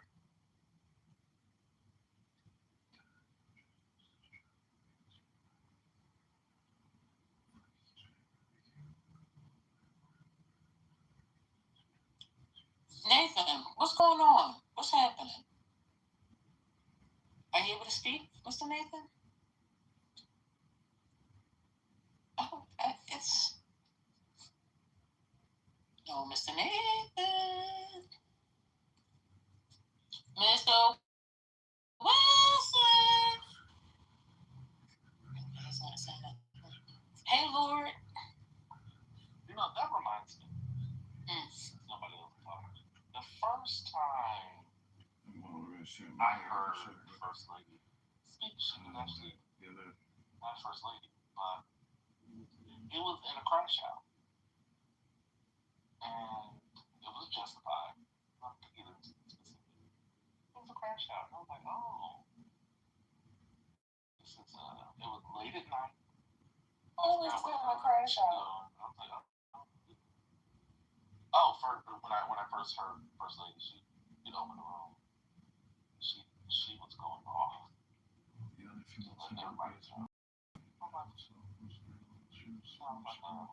These are lies. What's going on?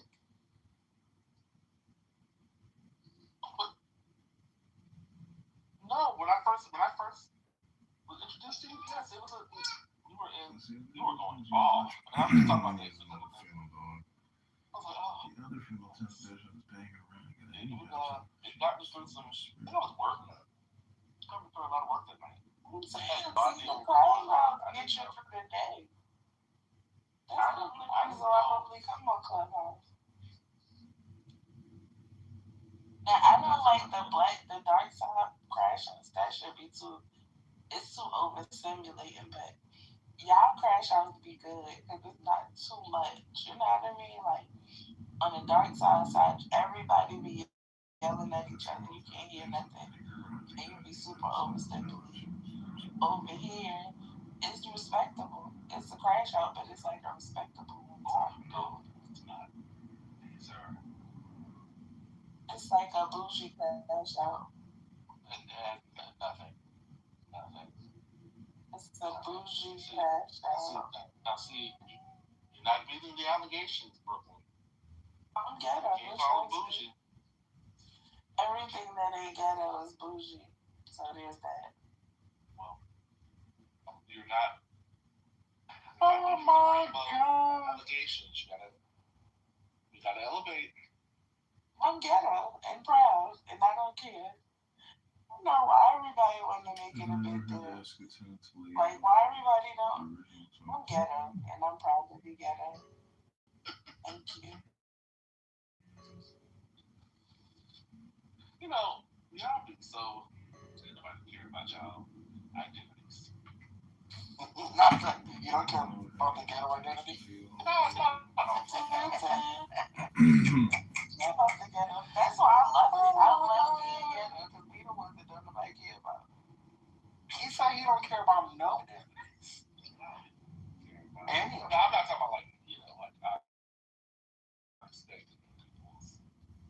But if all these, that's why I got all. I go to I'm at Golden Corral right now. I know when I was a kid, I had more fun in the ghetto. I ain't gonna lie to you. It was always the funnest. Yeah, now y'all doing too much. Y'all be doing too much. That's life. Remember. The funnest time was in the ghetto. Yeah, well, I guess y'all ain't never been to the ghetto. So. What you describing as the ghetto? Yeah. Where you play Double Dutch, The and if you can't turn, you'll be out. I don't consider that ghetto. That's not the ghetto. What's not the ghetto? We're in Double Dutch. That's not ghetto. What's going on? I say nothing about Double Dutch. That was Curveball. That's not ghetto. It's like the projects. Y'all ain't go to the projects, so y'all was looking for y'all didn't. I was in Bolivar for Arms. Y'all up here talking about Socrates and shit. Y'all don't know nothing about the ghetto. You know, there are people who live in the ghetto that knew Socrates too. What's going on? That's for sure. Yeah. What's happening? Smart folks. Well, is the ghetto in the hood the same? Y'all be talking about ballets and shit. Y'all don't know nothing about Listen, one of the best ballet schools in Ohio was in the ghetto. So why y'all not mention that? Y'all be talking about the bougiest, hoity-toityest ass things. And when I start talking about what we be doing in the ghetto, they did that too in the ghetto. Well, why y'all ain't never say that before? Because it's not ghetto. You think it's ghetto. I never did. Listen, ghetto, I said that's what we.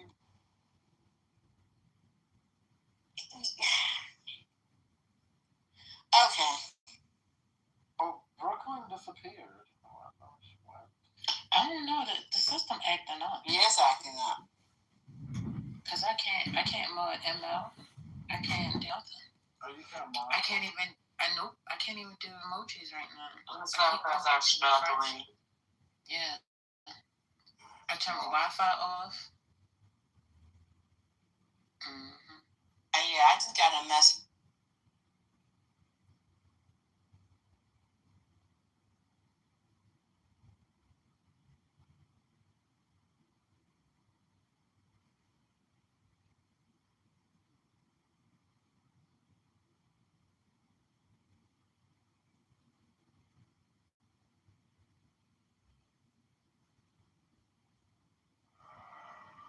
Mine is the head of the man, and my insight is keen as the horse.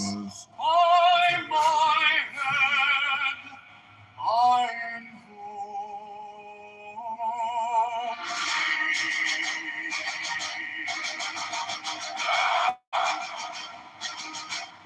I am the only begotten child of my father and mother. My father is dead. My mother bore me with labor and pain and fear. By my body I invoke thee. About me shine the diamonds of radiance white and pure. By their brightness I invoke thee. Mine is the red triangle, reverse the sign. Give them none, say with thee, of thee, O Lord. By the Lamb and I invoke thee.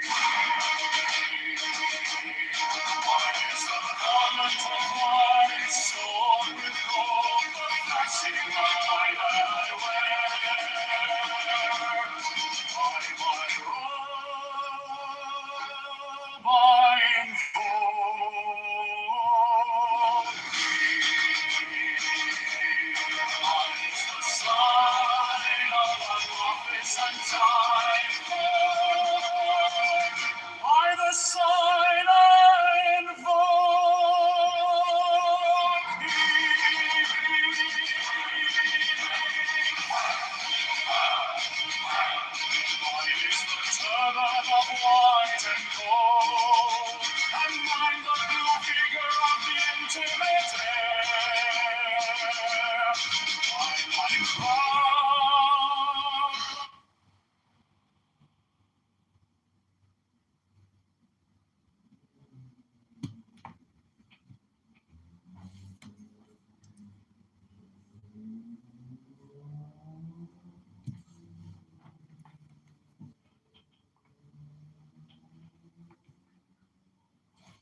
Mine is the head of one man, and thy insight is keen as the hawk's.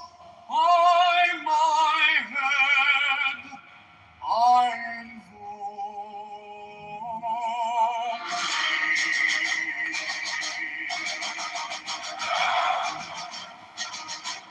I am the only begotten child of my father and mother. My father is dead. My mother bore me with labor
Hola, can I place an order for pickup? Sure, to go to the Asadero Colombiano Lawrence Central, okay? Sí. Okay, can you do order, sir? Can I get the half chicken, number 2? Okay, have you what size you want? Potatoes and beans. Beans. Yeah, rice and beans and potato. Oh, no, I'm sorry, just rice and beans. Yeah, it's that's two sides. Rice is one, beans is other one.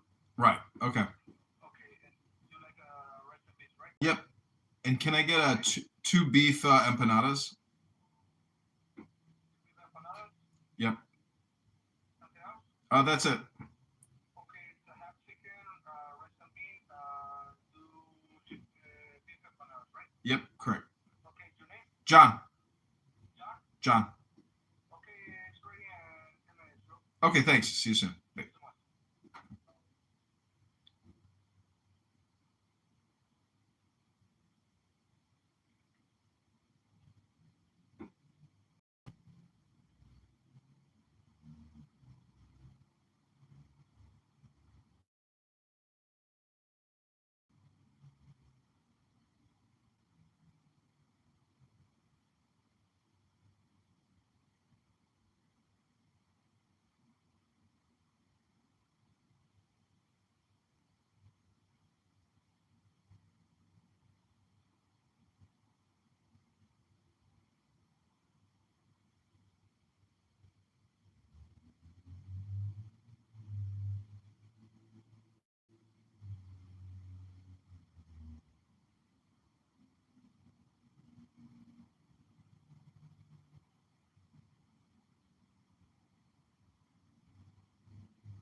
Mine is the turban of white and gold, and mine the blue vigor of the intimate air.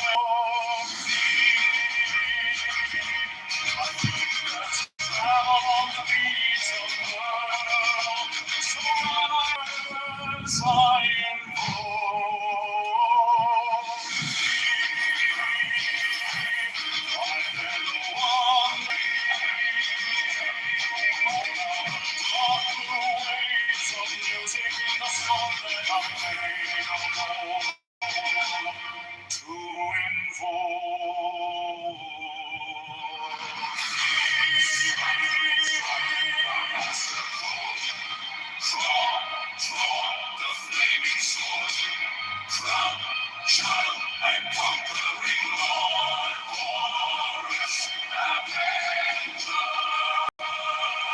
by the song I invoke.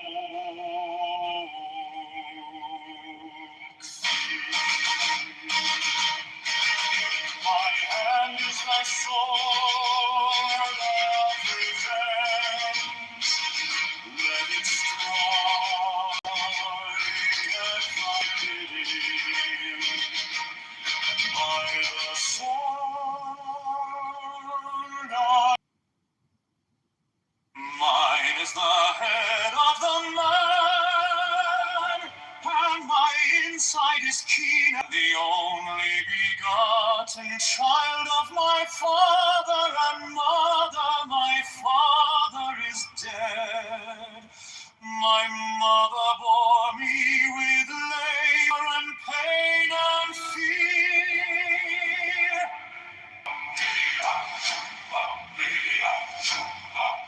About me shine the diamonds of radiance. Rise the red triangle, reverse the sign given of none, save it be thee. Mine is the garment of white, sewn with gold, the flashing of day.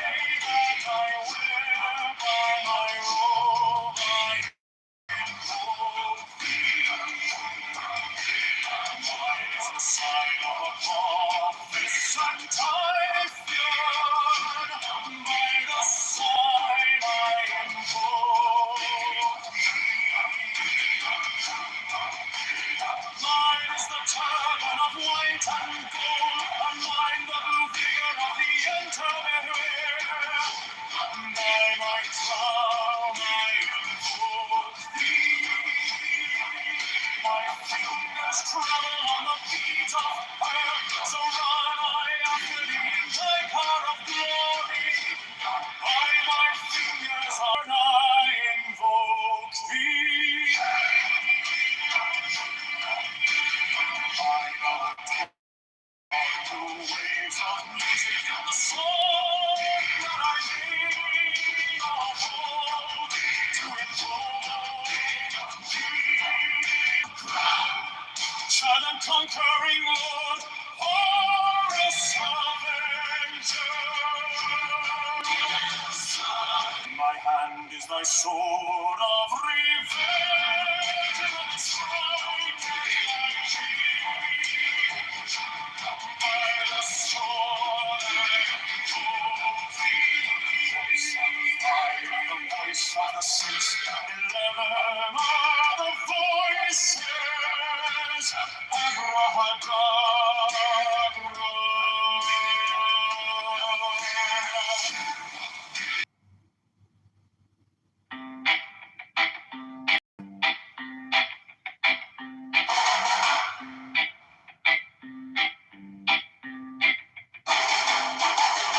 Mine is the head of the man, and my insight is keen as the hawks. By my head I invoke thee.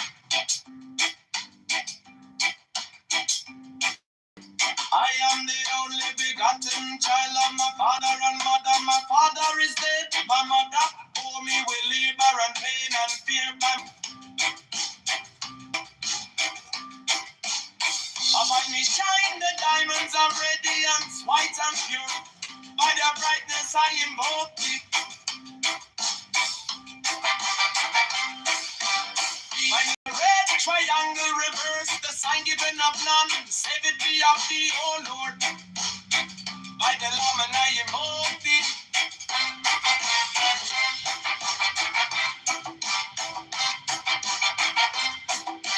Free mine is the garment of white, sewn with gold, the flashing of eye that I wear by robe I invoke thee. Mine is the sign of a prophets and typhon, by the sign I invoke thee. For mine is the turban of white and gold, and mine the blue figure of the intimate, by my crown I invoke thee. My fingers travel on the beads of pearl, so run I after thee in thy car of glory. By my fingers I invoke thee. I hear the ones of double power in the voice of the master. Abrahadabra, by the word I invoke thee. He mine are the dark blue waves of music in the song that I made about to invoke thee.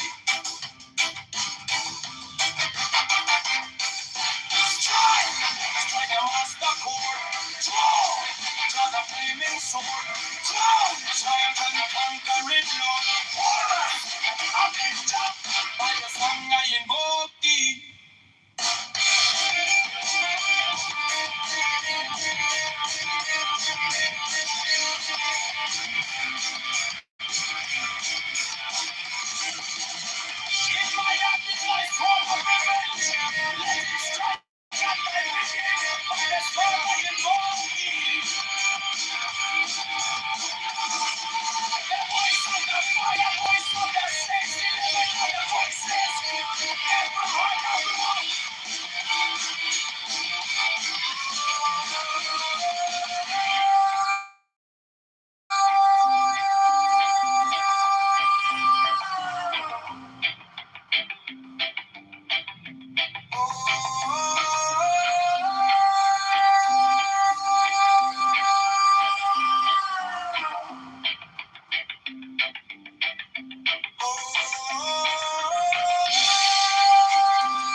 insight is keen as the ox.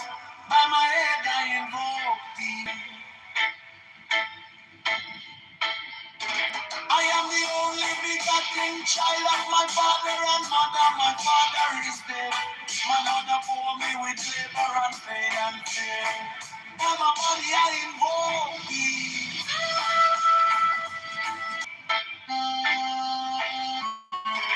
Mine is the red triangle reverse, the sign given of none. Say it be, oh keep me, oh Lord. By the Lamb and I invoke thee.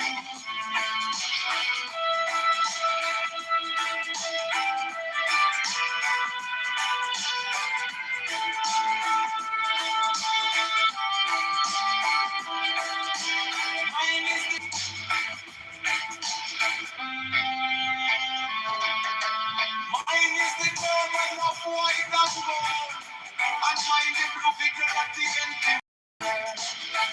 I'm a crown I invoke thee. My fingers travel on the beats of pearl, so run I after thee in thy car of glory. By my fingers I invoke thee. For that the one that will power in the voice of the master. Abraham, Abraham. By the word I invoke thee. Thine heart, the dark blue wave, the music in the song that I made a vow to invoke thee.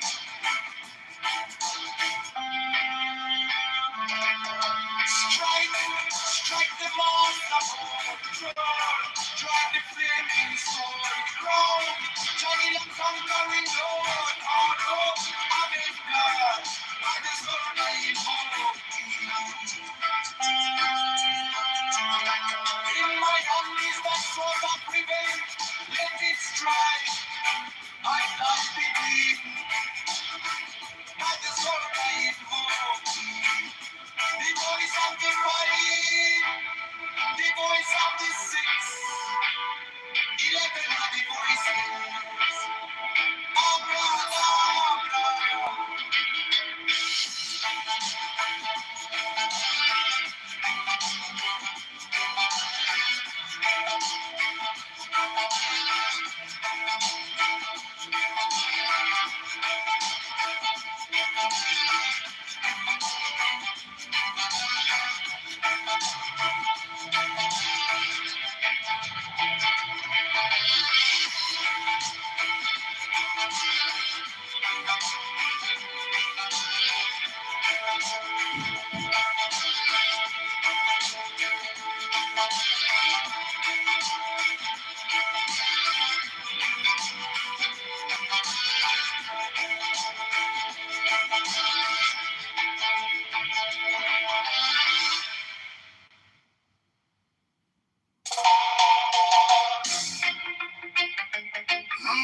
Mine is the head of the man, and mine keen as the ox. By my head I know thee.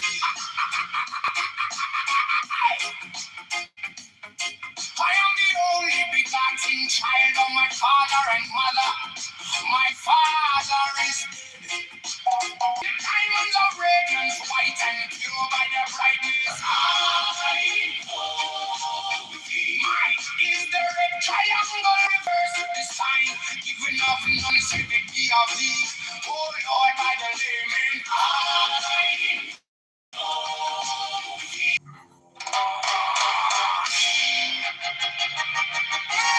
Mine is the head of the man, and my insight is keen as the ox. By my head, I invoke thee.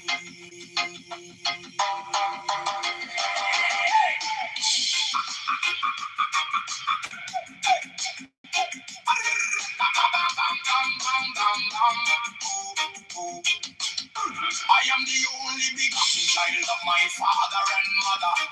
My father is dead. My mother bore me with labor and pain and fear. By my body I invoke thee. Above me shine the diamonds of radiance, white and pure. By their brightness I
sign at each abracadabra.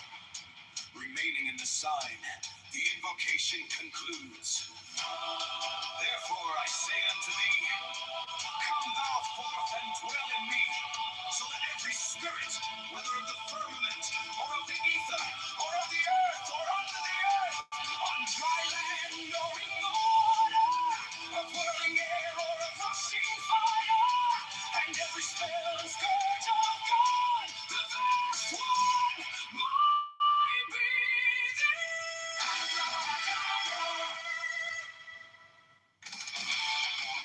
mine is the head of the hawk, abracadabra, and ends. 6. I bear the rose and cross of life and light, abracadabra, giving the sign at each abracadabra. Remaining in the sign, the invocation concludes. Therefore I say unto thee, come thou forth and dwell in me, so that every spirit, whether of the firmament, or of the ether, or of the earth, or under the earth, on dry land, or in the water, of whirling air, or of rushing fire, and every spell and scourge of God, the vast one, might be abracadabra.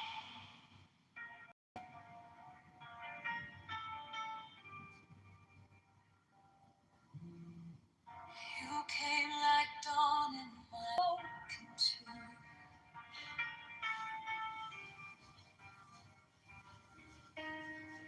I was lost in the noise, now I'm learning how to stay close to your quiet light in the middle of one more second. You can start believing. Your touch is a steady rain on the dust of who I am.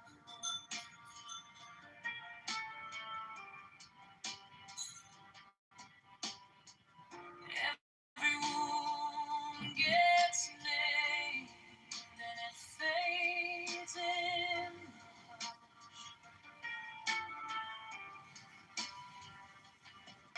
Take the deepest breath of them all. Hold it close. Don't run, leave it. Wisdom of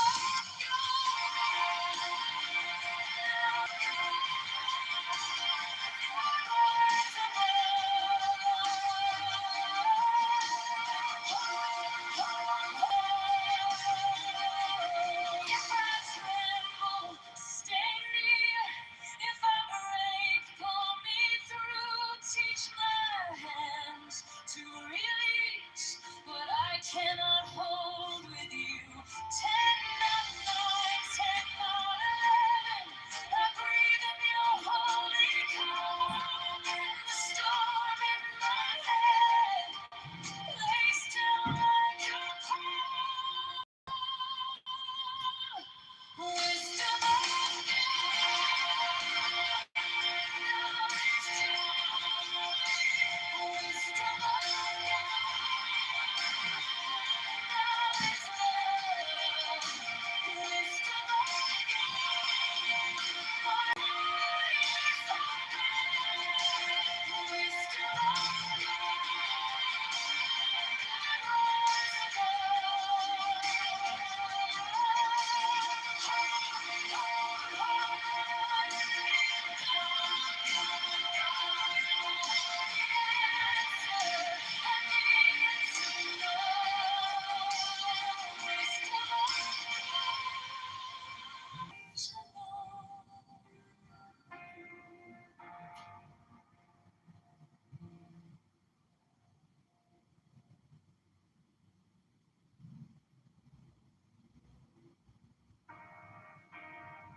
and my own night broke into. I was lost in the noise. Now I'm learning how to stay close to your quiet light in the middle of the day. Stop thinking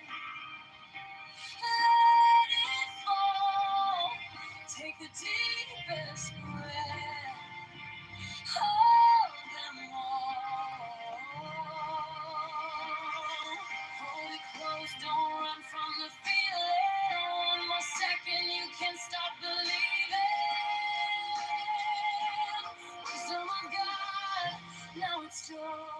Wisdom of God, now it's love. Wisdom of God, my heart is open. Wisdom of God, I rise above. Hold, hold, hold, let it go, go, go. You are the answer I needed to know. Your touch is a steady rain on the dust of who I was. Every wound gets named, and it fades in the hush. I don't need 1,000 signs when your name is in my chest. One deep breath, one brave step, and the rest can be blessed. I'm thinking, let it fall. Take the deepest breath of them all. Hold me close, don't run from the feeling. One more second, you can't stop believing. Wisdom of God, now it's joy. Wisdom of God, now it's love. Wisdom of God, my heart is open. Wisdom of God.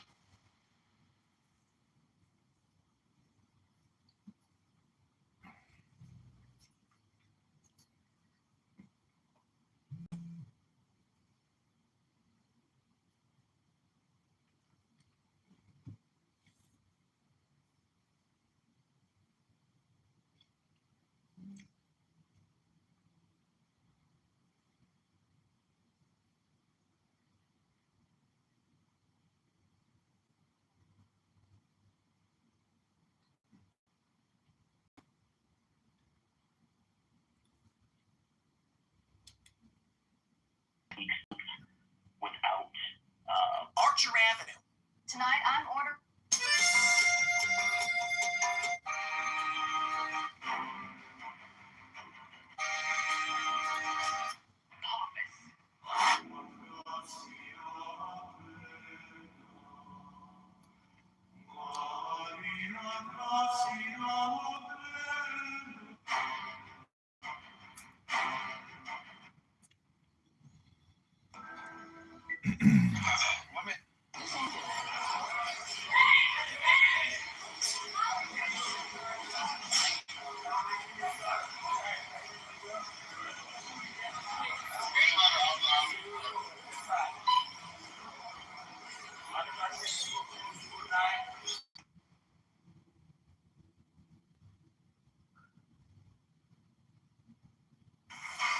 This is ETC 50 show. He wanted the Polish Danzig questioning.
I remain steadfast in my extending the tax cuts, and I know you. Adrian solving the what's it called again?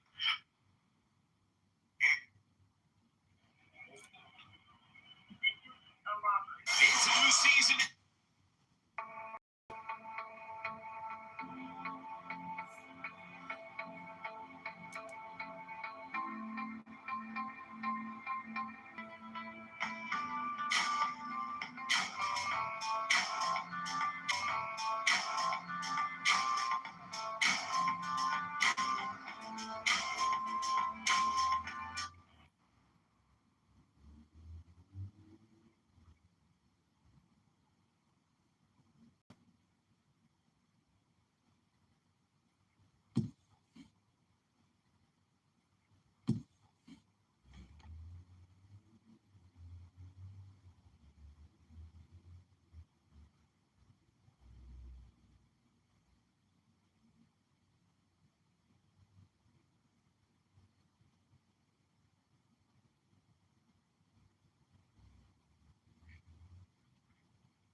the head of the man, and my insight is keen as the hawk's.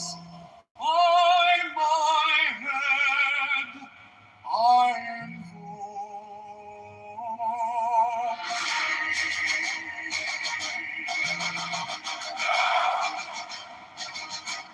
I am the only begotten child of my father and mother. My father is dead.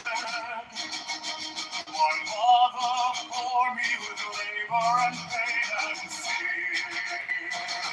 By my body I invoke thee.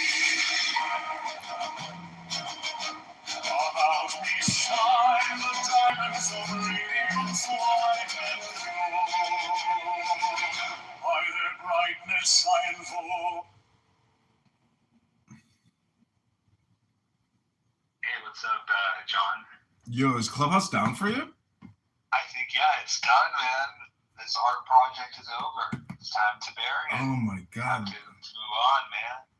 Wouldn't that be amazing? Because, like, you know, there are so many people that are so, like, daily dependent on it. I know. Like, Andrew, like, goes for, like, days straight. It's crazy. Yeah, Andrew's, man, I mean, I go to sleep at pretty normal hours. I don't know how that guy does that. Yeah. Other people do too, but, yeah. It is what it is. But anyways, is that why you called me? Because I figured that's probably why you... Yeah, that's why I called. It's done, man. My wife is celebrating. It's a chain that's been broken free for me as well, man. It's impossible, dude. I've been checking the news. There's nothing, and it's probably just an AWS like hacking thing. I guarantee it. It's probably like some kind of Iranian Russian fucking AWS. Hey, let me know if you hear anything from anyone else. You know, you're more connected. I think everybody will probably just take a break till that shit's back up. But I was in Patty's room, and then she's like, "The app is all fucked up. I tried modding you. I can't mod you. It's all glitching and shit." And then I went to like another room or something, and then yeah, it was done. I couldn't get into anything. I was like, "Holy shit, what the fuck?" Should have stayed in that room. It's over. Hey, if you're gonna keep doing this, let's go over to Spaces, man. Yeah, let's do that. Let's set up some good rooms on Spaces. Yeah, let's do that. Okay, sounds. Never stops, man. It's good talking. Yeah. Okay. Have a good night. Take care. Bye.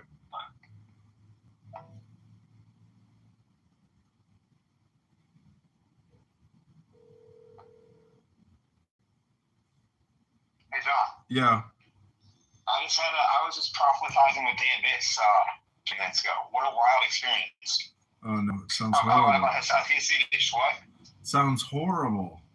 No. This is with Sharon. This is the craziest shit ever. And so there's this like, do you know how we that Dan Biss does to fill in every day? What, every day? No. Oh, he does to fill in every day, really? Only at the end, dude. This is the craziest shit. Remember when I took that photo? He does it at the end of the day? No, at the end. This is recent. You remember that photo of me when I took the photo of him and Kat next to each other? Yeah. I went up to Biss. So my rabbi was having his 60th surprise birthday party, not on his birthday, organized by his children. And his children were reaching out to Biss to come. And so I went to Biss to talk to Biss. I'm like, hey, you actually coming? They said you're coming, dude. Don't tell the rabbi. And then I told Biss that I told him he was gonna win. He knows that. I go to the rabbi's event. I see him there. He's scared shitless of me because I have the photo, whatever. Mm-hmm. I'm probably not the best for his marriage and all sorts of stuff. So he looked petrified. And I'm like, why are you worried? Just relax. Get your feeling. You can see this. Like, what are you doing? Dude, broke up soon. You're not dead. What the fuck about Congress? And if you're there, make the most of it. I'm like, you're gonna win. Relax. Yeah. I told him all this. Yeah. Facts. So he, on the day after he wins, what's it called? When you have the Shabbos after the election. It was a wild. It was like, I just felt good, but then regardless, someone like tagged our synagogue with some like anti-Semitic. Mm-hmm. But it didn't matter. Had a time of our life. And then Rabbi Hertz, who's he's turning out to be like wow, like way up there. Is it like a Saudi? But he, what's it called? it turns out that he like talked. He never pitched. He never told anyone to vote for Biss.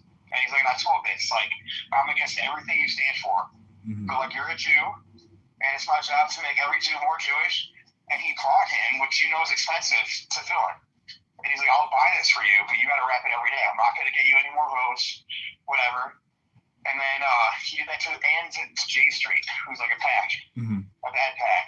And everyone's like kind of booing. We're like in the basement of our synagogue at Kiddush. And then a rabbi said, like, it was like a really like rah-rah speech about how that he does it every day. And you have to question politicians' honesty. And then I talked to my rabbi, I talked to him like often, but like one of our more recent conversations, I'm like, I think that's the reason why this won. He goes like, yeah, I agree. And so I'm in the bar, and it turns out that the bouncer is also named Maxwell. We're talking, and with this reporter Matthew Eady, who I've kind of picked up before. So he just probably like, oh shit, Max is not picking on me right now. But it turns out that other Max is Jewish too. And he's liberal, and he says, my whole crew is just kind of has been anti-Zionist. I did some Jewish stuff in the past, and I've actually been, he knows Rabbi Hur. He's like, I've been to B'nai Ruvain. He's from the north suburbs, and he's starting to become more Jewish. And then out of nowhere, Dan Biss just walks in. And I'm like, hey, and he goes, hey, and I'm like, hey, Dan, I told you you were going to win. And he was like, yes, you did. He looked petrified. And then I had Dan Biss telling the kid why he should act to foot day. How full circle shit is that? Wow. I'm like, are you doing it? And he's like, yeah. And he's like, not for any campaign reasons. And I'm like, you tell young Max over here why you should do it. And he goes, God, don't proselytize. And I'm like, really? You're a politician. What the fuck are you talking about? And I'm like, but you still do it, right? He's like, yeah. I'm like, why do you do it? He goes, because it makes me feel special. I can't explain. I just...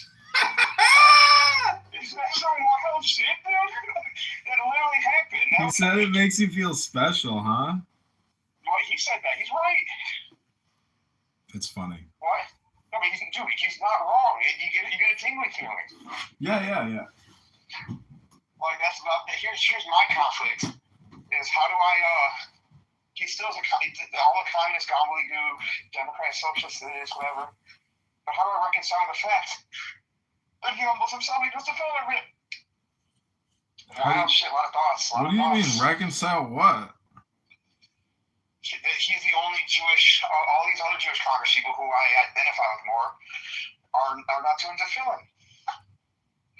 Yeah, but it doesn't matter. All you gotta do is listen to Biss for 10 minutes, 10 not 11, 10 not 9 to know he's a retard. Just listen to him at any speech. He's not. It was crazy. It was wild. I don't know, bro. I recorded that whole thing you went to. Remember you went to his debate? I recorded that whole thing. Everything he said is just so woke. It's crazy. No, of course. He's like, I'm going to arrest Pete Hegseth. He's like, I'm going to arrest Pete Hegseth. Dan Bonvita. He's like, I'm going to arrest him. His top priority is getting after Trump, but then his policy priorities were economic, economy, environment, and corruption. I'm not environment theory, but he's, all the climate scheme bullshit. I am anti-corruption. No, I'm not supporting Dan Biss. I just think it's the film thing. I think is very interesting. I do think it's a direct link of him doing to film. And when he started doing to film, is when so much bullshit came out against him. Have you seen that one guy? The stupid teacher thing. Remember that nonsense? Who was I thinking of? Like who could we get to put on to Fallon in Chicago? Who's like a big macher? You should proselytize, John. You could be Fat Moshe. You could be Fat Moshe. Fat Moshe is the reason why Israel exists. I was in Washington D.C. with this like hot Bosnian chick that I met online on Hinge or whatever, and so we're walking by the Washington Monument, and there's like 4 young Orthodox guys, and they're like, "Are you Jewish? Do you want to put on tefillin?" I'm like, "Yeah." And so in front of this like hot blonde Muslim chick, I put on tefillin at the Washington Monument, and they were so happy that they got me to rep tefillin, and they, assisted me. It was great.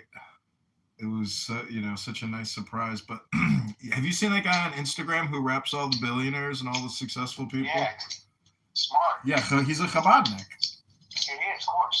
Because what the Rebbe realized is, I think there's, I forgot how many of them, but like a lot of the regular mitzvahs, so the stuff that you have to do on a regular basis, like a Shabbat, like a tefillin, I don't want to say more or less special, but are like a very special category because it's something you have to do routine. It's not just like a don't kill, you know. You know, it's like something you have to like protect and make an effort for. So they're actually special. You know what's crazy? If you ask a liberal at the park near me, there's a sign that says no loitering.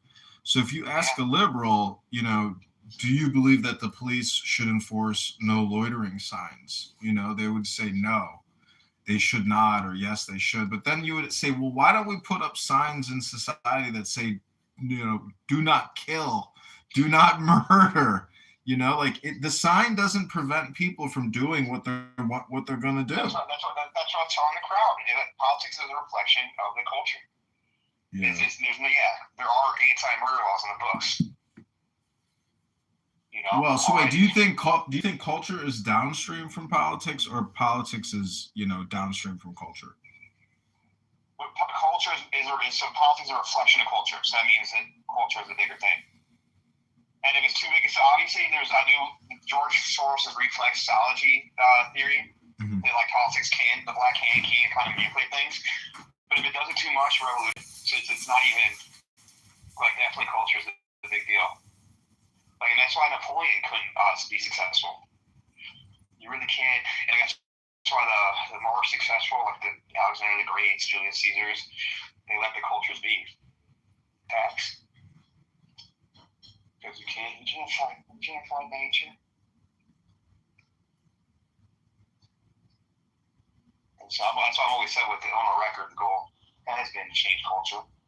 And I'm at the point where I realize electoral politics don't matter. Do you agree or disagree on that? Wait, because there's still hope in electoral politics, and somebody's who's running. So, what do you think about the argument of like nature versus God? That like, if you're religious and you believe in God, What's the difference? Well, that God should be able to help you supersede nature. Of course, God could. He could. He doesn't have to. He doesn't always. I know, but we're so immune to miracles at this point, and we think we're so smart with all this bullshit that a lot of stuff that if our ancestors would have saw, they'd have been like, "Whoa, airplanes, cell phones." Well, I'm getting ready to set up shop and start getting petition signatures on Central Avenue outside my house. I'm gonna do like a bunch of artwork, you know, saying like "Liberate Chicago." Are we recording right now? Yeah, I'm live in my office. Yeah, I wouldn't say that. Why? You're not allowed to get signatures right now. What do you mean? When does the signature? Look it up. If you do it, I wouldn't say it on record. Is all I'm saying. I looked it up, and it's very hard to find. I can't find that information. I looked and looked and looked. No, it's for the candidates guide. And isn't the election? Is the election 27 correct, or is 28? Yeah, it's February 2027. But other people are getting signatures, so I don't understand. No, they're not. They're getting signatures for school board, I believe. Oh, I see. I haven't seen any mayor candidates getting signatures.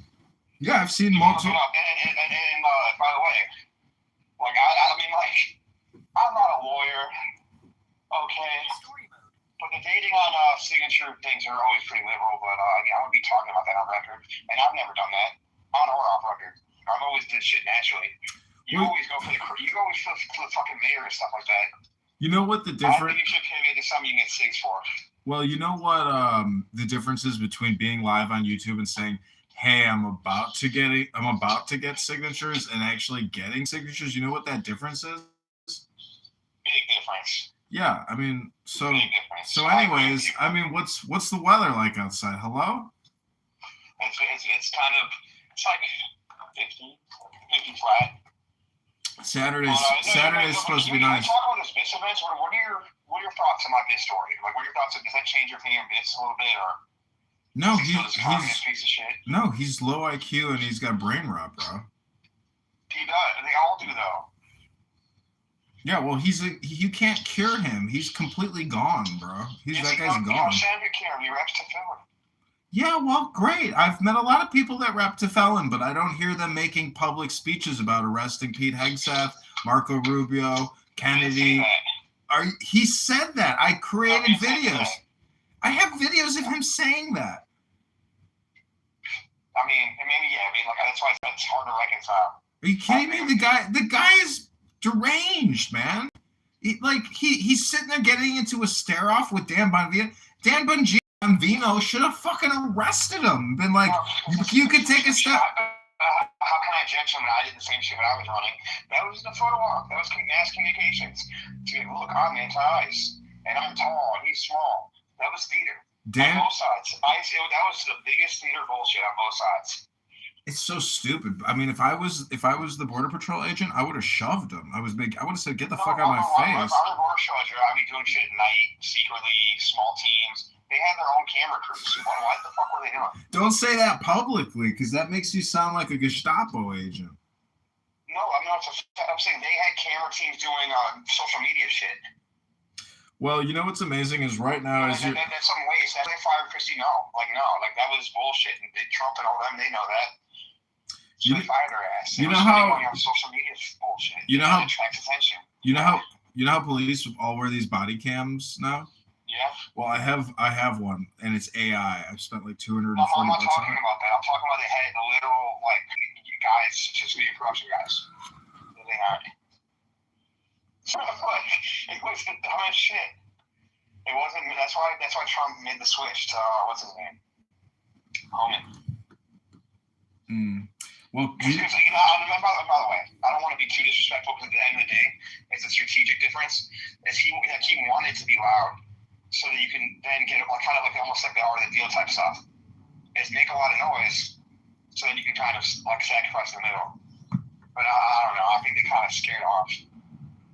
Well, good news today is that Clubhouse is officially terminating and shutting down, and Clubhouse is over. It's finished. Dun dun. So people are gonna have to learn to live without Clubhouse. I'm excited to my new life without my Clubhouse prison. You trying to act, or what are we trying to do? Rabboni Shalom. I think you're an actor. I am an actor, and I'm about to get signatures, for public, school you're board. A political actor. I'm talking about a political actor. Well, Rabboni Shalom, you're in my movie right now, Rabboni. You could be the friend. You could be the lead. You could be the villain. You could be somewhere in between. You could be just working at the Home Depot. Well, why don't you ever do energy? Really? I really do. I would beg to disagree. You've never even done it. I mean, send me a link at least once. Hello? I'm just playing. I can probably do that pretty easily, right? Why don't you do the 5 o'clock news every day? That seems to work with Gary Baumgarten, but Clubhouse is over. I'll see on Maxwell Mondays. Yeah, well, you should do it every night at 5. You should do the Illinois Record at 5 p.m. every night. No. So that's I don't want to be a Chatty Cathy. It's not Chatty Cathy. You just read the news. You just read the local news. Chatty Cathy. Well, what else? Movies. Got it. But anyways, it's my suggestion. That's my suggestion. You know what book I'm writing? What? I'm writing a book on energy. Energy? Yeah, I've made some real breakthroughs on energy. We're recording stuff, so I can't even say. But how much of a curveball is that? That's why I'm supposed to be gone. Well, you're a physicist on top of it, doctor. Statistician. You're a statistician? I'm about to be. Technically, yeah. Honestly, I'm a junker statistician, and AP Stats was one of my favorite classes ever. Did you do core numbers because of the other consulting firms? Was that your attempt to compete with them? No, kind of what I've already kind of built. And it's in the very raw phase, but it's now real. I now see it, and I see also because of AI, I've been able to kind of test out my theory and turn it into a dashboarding type thing. Mm-hmm. And it's everyone that sees it, it's almost like in Pulp Fiction, the case. It is an absolute game changer for the way that people buy electricity, and then eventually, potentially every other commodity, because it's a new way of thinking. That's what core numbers was. That's why I always had this vision. And it's not real. And if we're in person, I can show it to you. I just can't talk about it. Oh my God. It's the briefcase. You laugh. It's the briefcase. You're going to be because it's so simple. It's just so simple. It's so simple. I've heard other people. I knew this guy that had a platform that I met in a venture capital incubator. No. It's not a platform. It's not a platform. The platform validates what it's a new way of thinking. It's a new way of measuring electricity. Rabona Shalom. How do we get off of gas? That's what I want to know, because I hate having to pay for, gas heating. It sucks. Well, there's going to be a revolution in supply because of all these data centers and AI. So you're going to see the return of nuclear, which was supposed to be dead 10 years ago. Nuclear's coming back, baby. How the hell is nuclear going to heat my house, though? What? I mean, if we get nuclear, that just means we need to cut the... electric heating, a lot of states don't even have natural gas for heating at all. Yeah. You don't need natural gas for heating. Like, Florida doesn't do it. Yeah. Well, those are all new builds. We live in, like, a network here. We live in the... So, I think maybe natural gas isn't the way to heat houses. I think electric is, personally. I think gas sucks. Yeah, me too. I know. Gas is plant, it's like there's more issues. Yeah. I literally... it wasn't a gas leak, I think... Yeah. I just called I forgot why. I think it was a pilot light. And I had to, evacuate my premises and all this bullshit. Yeah. Because natural gas is dangerous. Yep. Yeah. Downstairs on my first floor, I can, smell natural gas close to where the main line comes in. And I'm like, it would suck to, sleep down here and know that you're inhaling fucking, gas, And in the future, regardless of whatever I did, we're able to generate energy. And it could just be using their Tesla cars to arbitrage, and they're going to be able to sell it back into the market. Did you launch that app with Google? But that exists, I think, in maybe one state. I forgot what state. I think Texas, where you're able to sell back into the grid more easily. You can do a little bit here. Yeah, it sucks. Like on the capacitor kits, but imagine that if you're able to have an electric car and just kind of have it give energy to the grid during the peak hours because you work from home. Then you just make $200. I'm just making shit up. Did you launch that app? That's the future. Yeah. Did you launch that app? What app? You use Google Cloud or whatever to create an app. Did you submit it? No, because I got to see because it's not an app. Dude, I can't. People can't see this shit, dude. They're gonna steal it. Well, you know what I heard? It exists. It privately exists. Other people have seen it. I've shared it with my brothers. I can show it to you in person, but I'm not publicly making it available because there's still a lot of kinks to be made. But it's so far in the right direction, and I feel like every other day it gets exponentially better. Exponentially better. Where I'm just wow, no shit. How come I didn't think about that? Have you ever heard a Democrat talking about voting? But it's not new. It's core numbers. It's the same idea I've had. It was actually came from before I met her. I was saying God. She got me kind of in the right direction of how to think about it because he's an accountant and just trades the S&P 500 and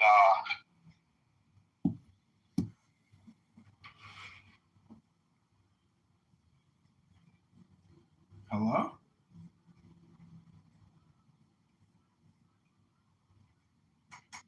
Hello? Yeah, I have stock position.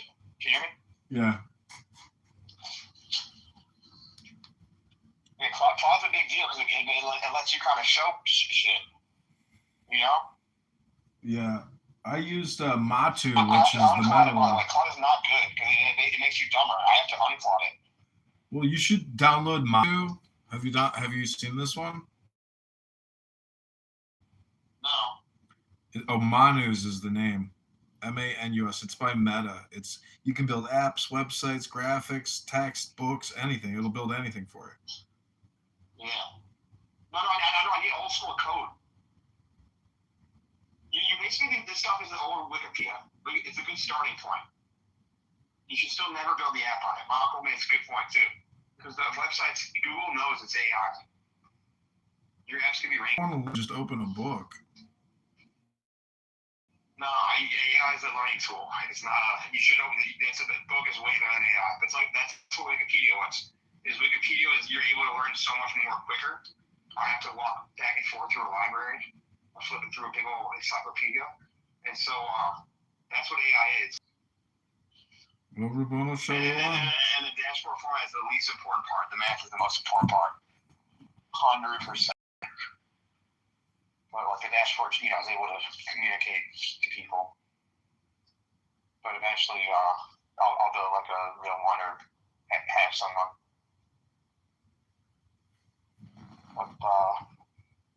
But Well, good talking to you. I'm at the karaoke tonight. We shall see. What, online, or are you gonna go somewhere? I'm going to Hagen's if you're not. No, man. It's all the way downtown, right? Missing out, man. You want to see these pipes? Yeah, I mean, just if you get an AI wearable, you can save the audio. Just send me the audio. I'm an analog guy, man. You need the real experience, and it's not a big deal. You're my audience. But have a good one. Okay, take care. Have a good night. All right, bye. Ciao. Okay, peace. Bye.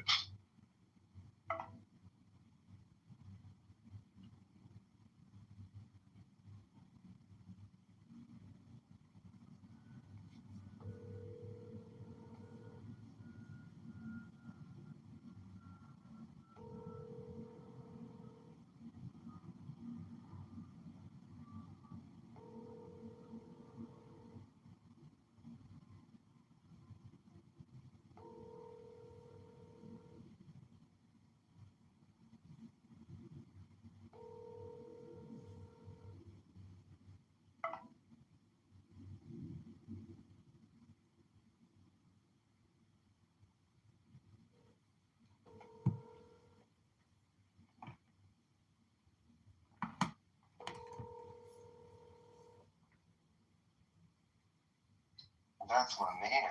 Ribono Shalom, is Clown House down for you? No. Is it down for you? Yeah, maybe they're deleting my accounts or something. I don't know, but I can't access it anymore. Let's see. Yeah, there was an error. Please try this again. We've shut down the app. No. We're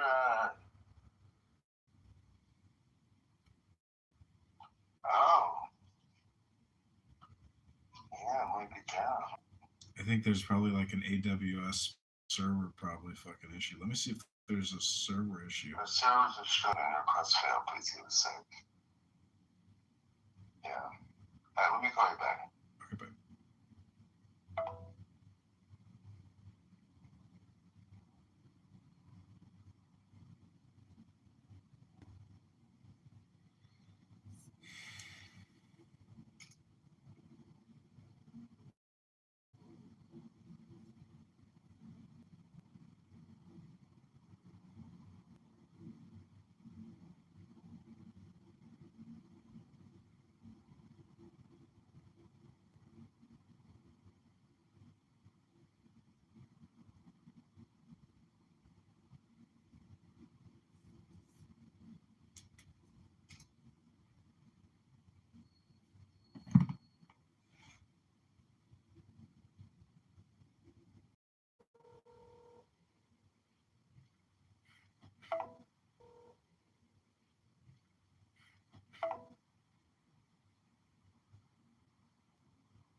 I don't know how you gain 100 pounds on top of the 300 pounds that you're already dealing with. But anyways, it happens in Russia when you're stressed out. You want to come back to America. But Wait, is she big? What? His new wife? What? Is his new wife big? No. No. Oh. I was talking about something weird, but I'm just saying like. Oh, I'm just saying like. yeah. In general, like she wasn't married before. She didn't have any kids. I don't know if they have a major age difference. They still never had another baby together. So, which I find interesting because I would have popped one out in 15 minutes. Yeah. Anyways, Understand? No, hold on. So, I just don't get like it's got to be. I mean, I know where she's at ideologically, and there's no way he was at that rate before. So. No, he was. Oh. No, you know he was a full blown Democrat lefty in Washington, and then he altered and switched. So I have some more stuff too that's like went into all this I haven't talked to you about yet. Okay. Like when he was in Washington, so I've spoken to someone who's pretty close to like how the whole run went there in Washington. It was pretty far. He was pretty far left there. Didn't win. Then he switched to Libertarian to try to like get a foothold in that area, and then that didn't work either. So then he moved to the like MAGA base, and then all of a sudden, after moving to the MAGA base, and with his career along with the death of his wife, he's in the Trump administration, like in a decently high position. He was 100% unqualified for. So there's a lot of there's a history of him being a far leftist. So like that's another reason why the woman thing could be part of it, but I think it's just part of who he was from the get-go. Yeah, which is strange considering who his wife was and what they were doing. It's such a. He's a first grouper, man, too, and I can't. If there's any first groupers listening, sorry, bro, but y'all are fucking weird. Like we all know it, and everybody knows it. That's a normal SF thing. First groupers are weird. Like seventh groupers all have second families. Get over it. I'm sorry. Third groupers got stuck in Afghanistan for almost 2 decades. So, like, we don't have any second families because no one's getting Durka families. And then fifth group's like locked in like the worst parts of the Middle East, so they're not getting any Durka families. And then fifth group is like partying in Europe. So like we are like I understand the whole dynamics here, so. Yeah, he was first grouper, and like first groupers are like. I have a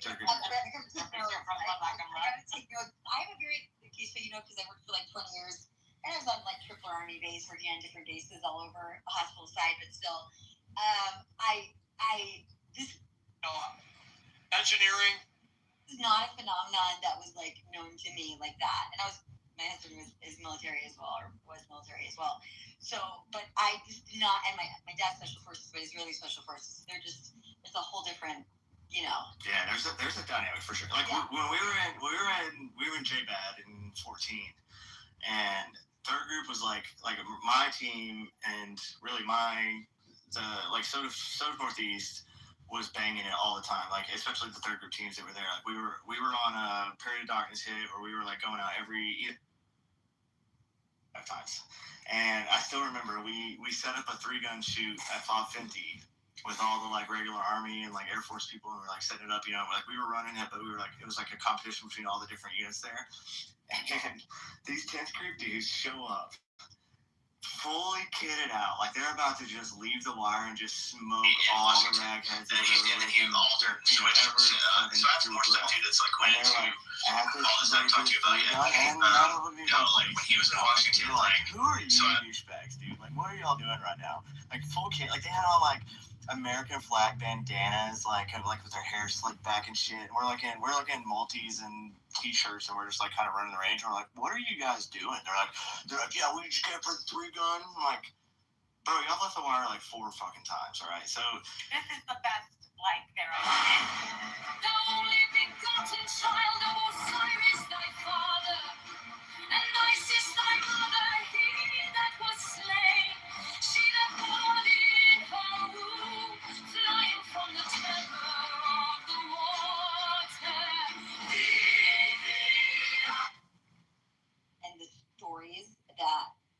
would tell me, like that there were all these different units. Israeli guys do the exact same thing in America or when they're traveling abroad. It's like a thing for them. But like just the guys that were around me, like every single one of them were like, you know, like. Yeah, they're funny. Yeah. Oh, it was just, it was really funny. Yeah.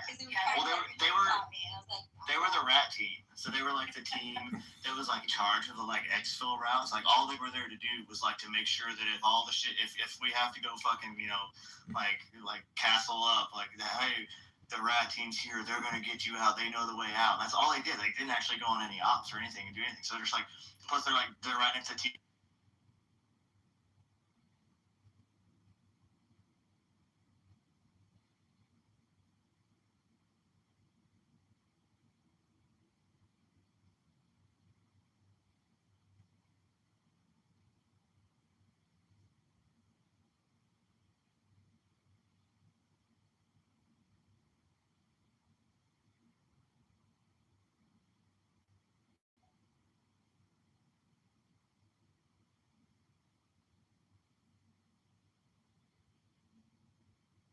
I was like, Cam, I'm about to fucking call. I literally texted him like while we're on the show, and I was like, stop fucking calling me Sean. Why? Because of Lena. No, we were talking before I did a show with Cam Erickson. We were talking literally right before the show. Like we were on for like 20 minutes going over like everything we're gonna talk about, and we're like 2 minutes before the show starts. And he was like, what, real quick, what do you think about Sean Ryan? And I was like, bro, I was like, I fucking think he's the douchiest person that's ever lived. And like, yeah. But you're outside in the woods walking around. Just you and the camera when you said that. That's what you need to do. No, that wasn't me. I didn't do that in the woods. I have done that before. So. No. Like Sean Dan Crenshaw. Yeah. Oh God, no! I didn't see that. He was. It reminded me a little bit of what's that movie where Comey walking through the 764 or whatever. No, I do remember. Yeah, I do remember that now. He's like going to the forest and like. Yes, that's what it is. That's so weird. I'm actually pissed at myself because I like apologized to him not too long ago about like showing that he's a fag anyway. Like whatever. He when the whole Leibelsberger thing happened and he went with Shoemaker and I like Sam. Well, Sam's shoes okay.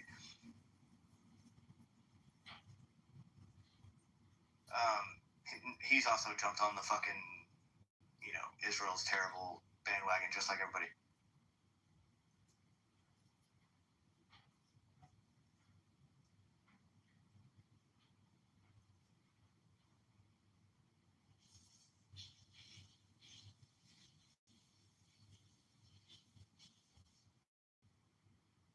Fucking Microsoft Word. Yes. And I was like,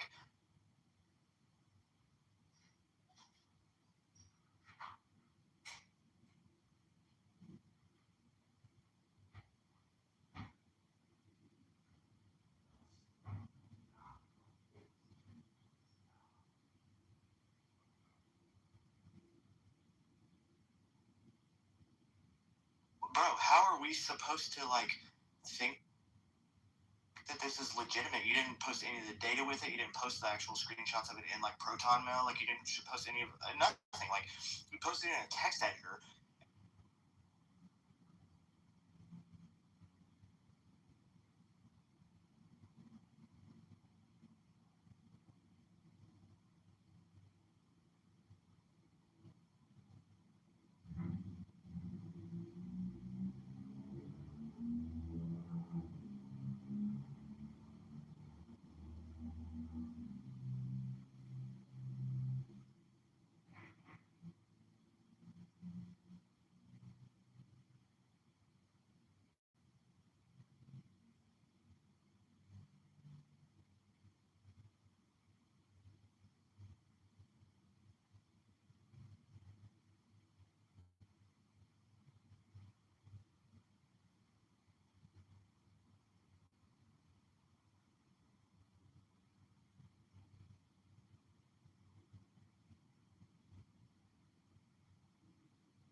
Levels Burger thing happened, and he went with Shoemake, and I like Sam. Well, Sam's shoes okay.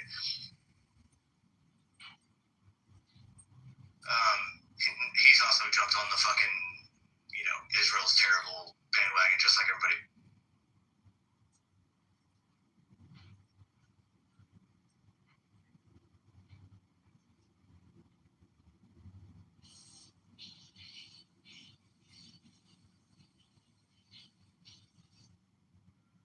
Fucking Microsoft Word. Yeah. And I was like,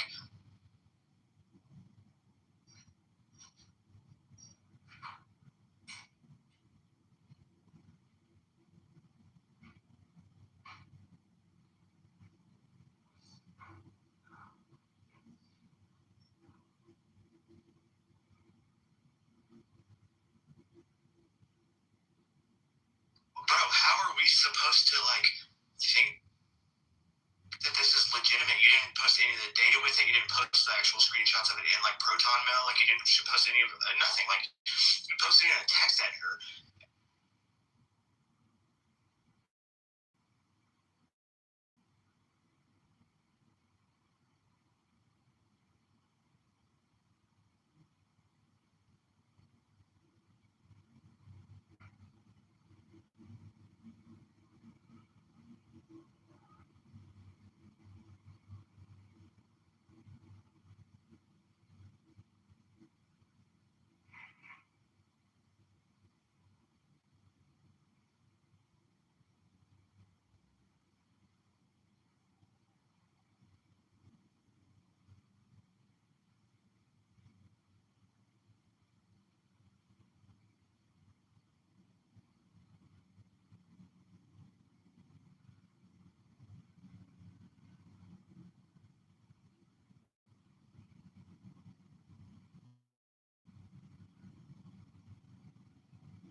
Oh, God, no. I didn't see that. You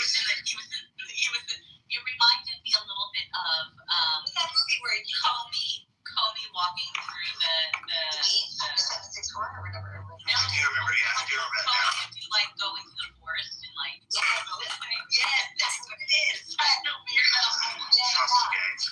actually pissed at myself because I apologized to him not too long ago about showing that he's a fag anyway. Whatever. He when the whole Levels Burger thing happened, he went with Shoemake, and I like Sam. Well, Sam's shoes okay.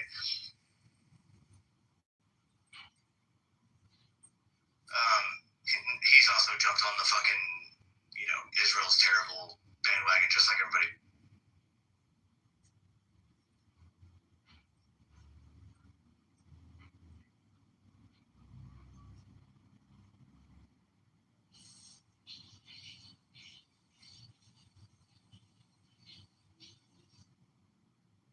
Fucking Microsoft Word.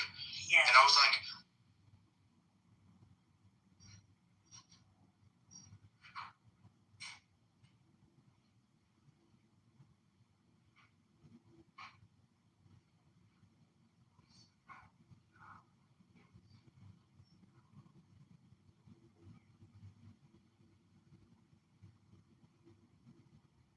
bro, how are we supposed to think that this is legitimate? You didn't post any of the data with it. You didn't post the actual screenshots of it in Proton Mail. You didn't post any of it. Nothing.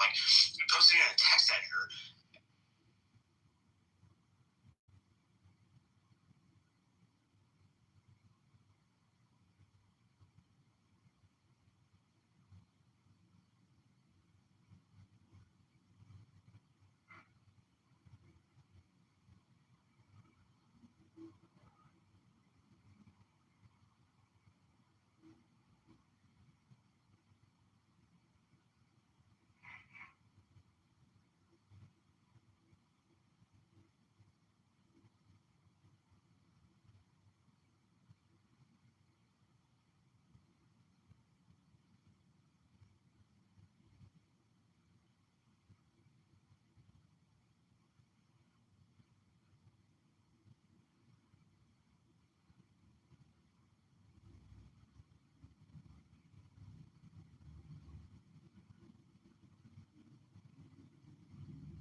he put that he went with Shoemaker, and I like Sam. Well, Sam's shoes okay.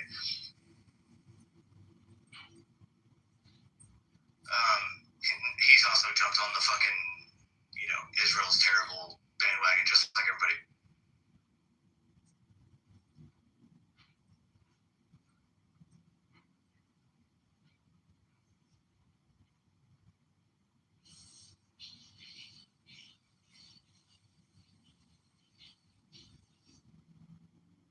Fucking Microsoft Word. Yeah. And I was like,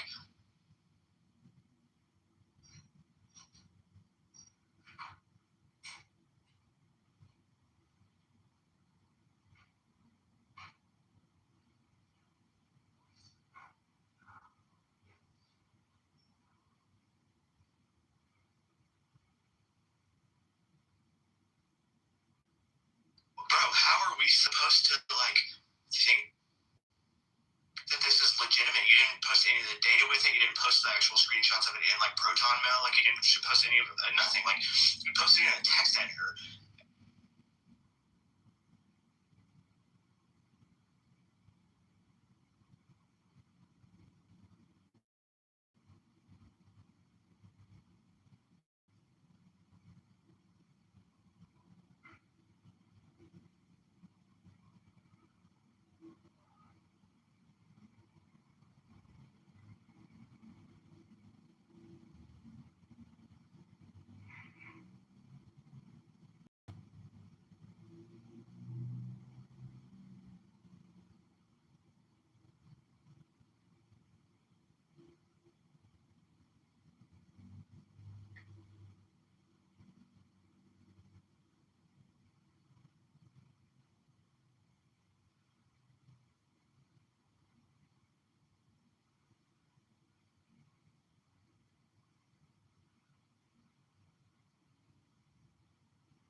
Oh God, no! I didn't see that. You reminded me a little bit of that movie where Comey walking through the 764 or whatever. No, I do remember. Yeah, I do remember that now. Comey would go into the forest and yes, that's what it is. I know weirdo. Okay. I'm actually pissed at myself because I apologized to him not too long ago about showing it. He's a fag anyway. Whatever. He when the whole Leibelsberger thing happened, and he went with Shoemaker, and I like Sam. Well, Sam's shoes okay.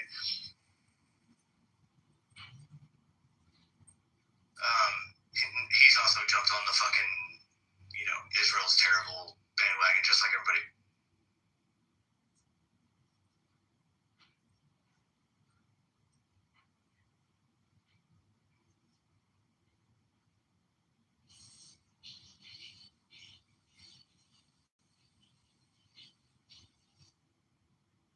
Fucking Microsoft Word.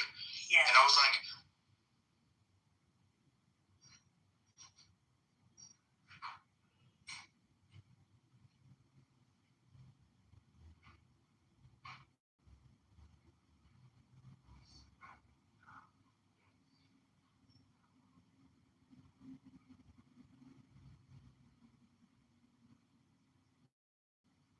bro, how are we supposed to think that this is legitimate? You didn't post any of the data with it. You didn't post the actual screenshots of it in Proton Mail. You didn't post any of nothing. You posted it in a text editor.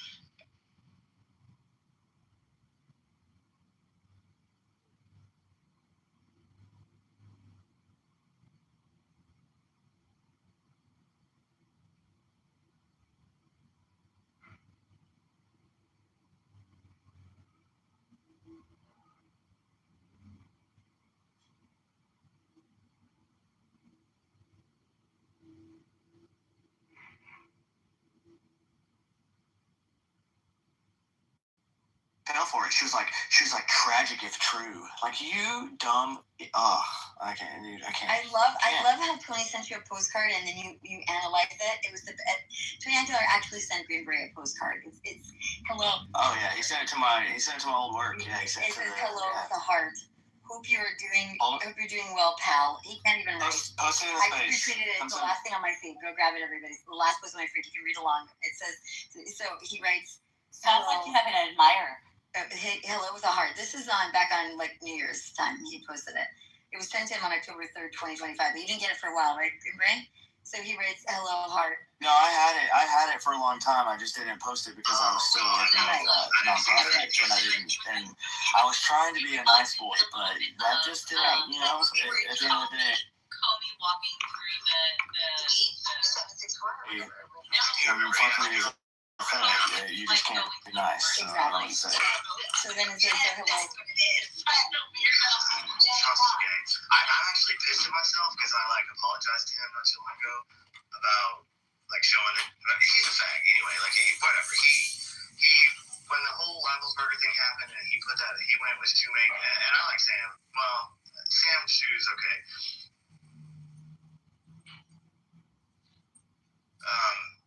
He's also jumped on the fucking Israel's terrible bandwagon just like everybody. And you're like, hey, Grok, can you please analyze? Hey, Grok, analyze this postcard and share with us the forensic handwriting analysis about the author, Tony Aguilar. That was the best Grok ever. And Grok says, based on the postcard's handwriting, inconsistent letter size and slant mixed with upright and suggest emotional volatility or haste. Heavy pressure on words like vile and insults indicates anger or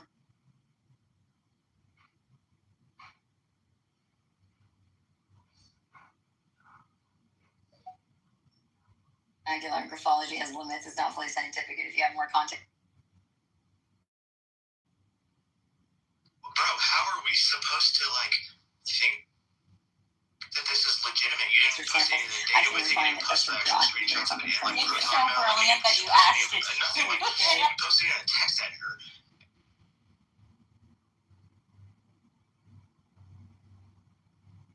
Everybody can see it because it's a real thing. He sent it so. What's hilarious is too. I just hired this job that I was in. I just hired a new girl to work the office, and then 2 days after she started, she gets this postcard to me from this drunk Tony, right? And we all knew everybody else who been here. We knew the situation, so we knew that it was from Tony. Tony went twice on Tucker's show and never corrected any of the statements, and then Tucker flies to Israel and gets faked Greta Thunberg. He's like a flotilla. It was very funny. He did a flotilla with his private plane, and then he's like, "No, I'm not going in. No, I'm getting kidnapped. Watch me, I'm getting kidnapped." He's like the Greta Thunberg. He puts his hands behind his back as if he's arrested, and there's no handcuffs there. All those. Reason the flotilla guys, that they're hilarious. So he goes and he gets interviewed with Huckabee, and Huckabee is like, dude, you put a target on the back of this kid so Hamas can go kill them, and he hasn't even addressed it. This is what's interviewed Tony Aguilar, who claimed that IDF soldiers killed a little boy in his presence. That didn't happen. Okay, it did not happen. Tony Aguilar lied. He comes to me standing there, and I put my arm on his left shoulder, and I look at him, and I can feel the bones in his shoulder.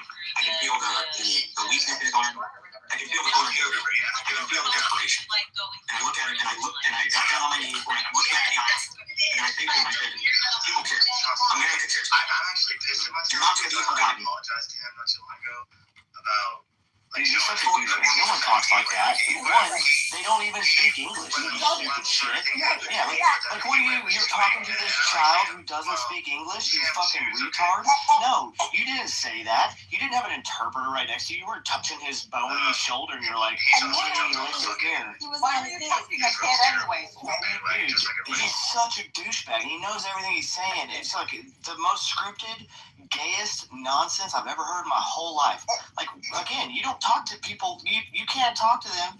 You don't know fucking Arabic, dude. You don't know what. I don't even know what the hell Palestinians fucking talk or whatever they do. There's 17 of them in Gaza. Dude, get out of here. You ain't speaking to this child. And even if you were, I mean, I'm not being an asshole, but like every third world country has 1,000 damn children running around all over the damn place, and you know what they all do? They all look exactly the same. So like, I'm sorry if I couldn't recognize one of the emirs from one of the others, right? Like they all are in shitty clothing, like they're running around like carrying their little sister in a suitcase. It's like it's just, this is the life in the third world countries, and for all of you that listen, nothing like you posted a text at her.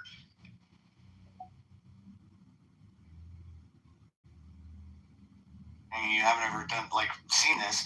I was in Africa and legit, our base was in the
Oh God, no! I didn't see that. It reminded me a little bit of that movie where you Comey walking through the 764 or whatever. I do remember. Yeah, I do remember that now. If you like go into the forest and like yes, that's what it is. I know weirdo. I'm actually pissed at myself because I apologized to him not too long ago about showing that he's a fag anyway. Whatever. He when the whole Wagglesberger thing happened, he went with Shoemake, and I like Sam. Well, Sam's shoes okay.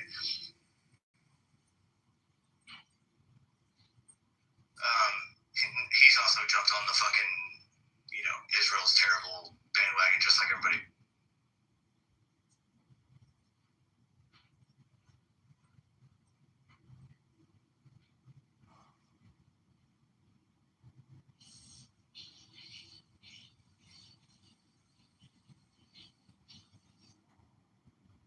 Fucking Microsoft Word.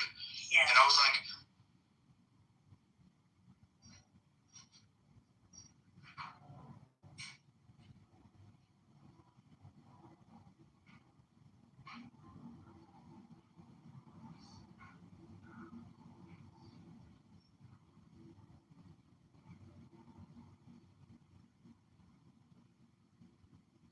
bro, how are we supposed to think that this is legitimate? You didn't post any of the data with it. You didn't post the actual screenshots of it in Proton Mail. You didn't post any of nothing.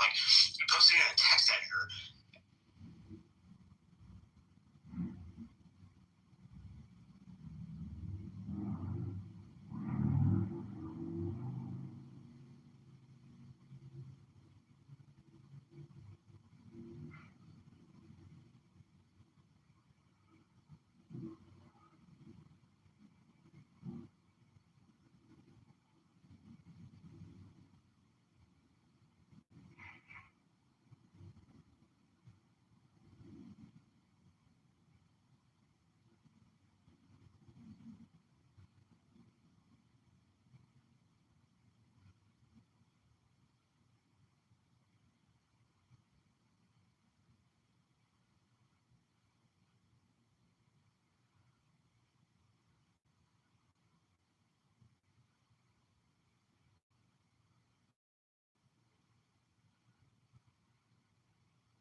Oh God, no! I didn't see that. It reminded me a little bit of that movie where Comey walking through the 764 or whatever. I do remember. Yeah, I do remember that now.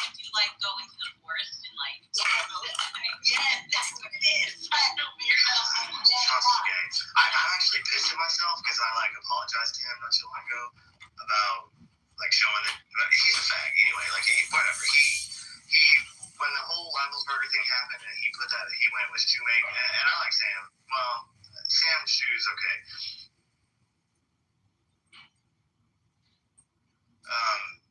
He's also jumped on the fucking, Israel's terrible bandwagon, just like everybody.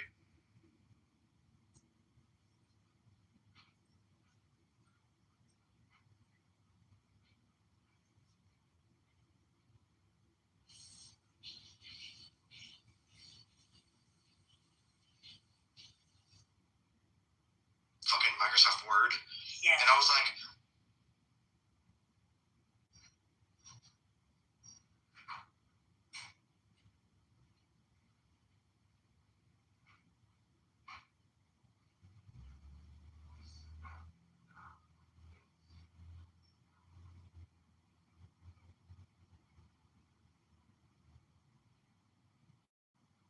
bro, how are we supposed to, think that this is legitimate? You didn't post any of the data with it. You didn't post the actual screenshots of it in, Proton Mail. You didn't post any of nothing. You posted it in a text editor.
Oh, God, no. I didn't see that.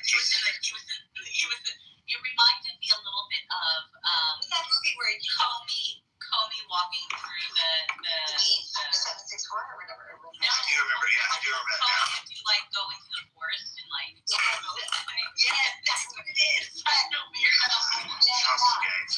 actually pissed at myself because I apologized to him not too long ago about showing it. He's a fag anyway. Whatever. He when the whole Rivals Burger thing happened, and he went with Shoemake, and I like Sam. Well, Sam's shoes okay.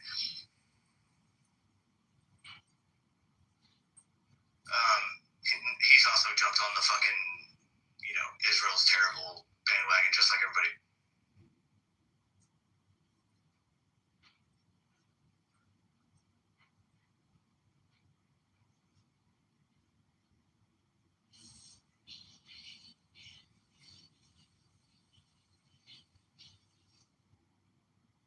Fucking Microsoft Word. Yeah. And I was like,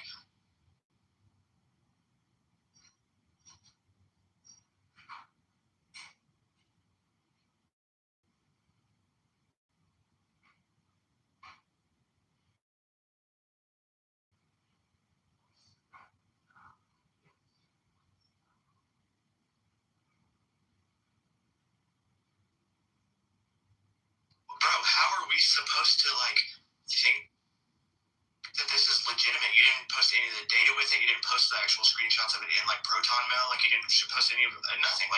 You posted it in a text editor.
It reminded me a little bit of that movie where Comey walking through the 764 or whatever. I do remember that now. To like go into the forest and like that's what it is. I know I'm actually pissed at myself because I like apologized to him not too long ago about like showing that he's a fag anyway. Like whatever he when the whole Wemblesburger thing happened and he went with Shoemaker and I like Sam. Well, Sam's shoes okay. He's also jumped on the fucking Israel's terrible bandwagon just like everybody.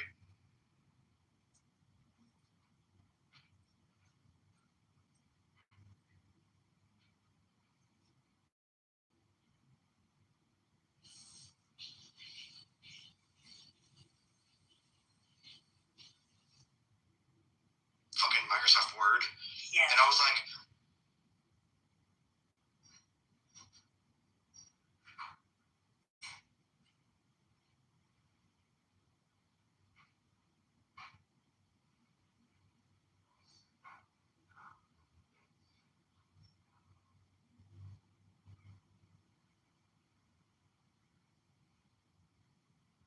bro, how are we supposed to like think that this is legitimate? You didn't post any of the data with it. You didn't post the actual screenshots of it in like Proton Mail. Like you didn't post any of nothing. Like you posted it in a text editor.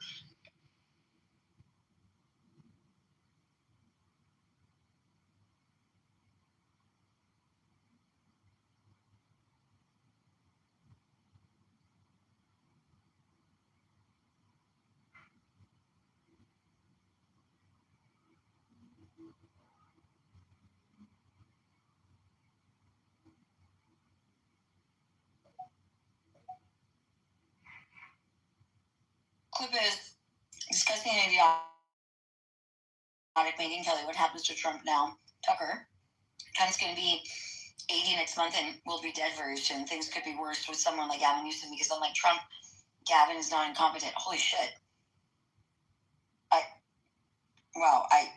He says, and he did say those things. I listened to the whole episode. I tortured myself. And then make him put on the challenger in the primaries for Lindsey Graham. Megan? Yes. Oh. Okay. They're on onto all these grifters. Like they're pumping up Fishback, who's a whack job, who's a con man in Florida, is a criminal. I mean, they're all pumping the Sunshine, pumping them up. Tuck, Megyn Kelly. I mean, they have Thomas Massey who's lying about his relationship with Trump, running ads that show him embracing Trump. It's just all a big grift. All these people.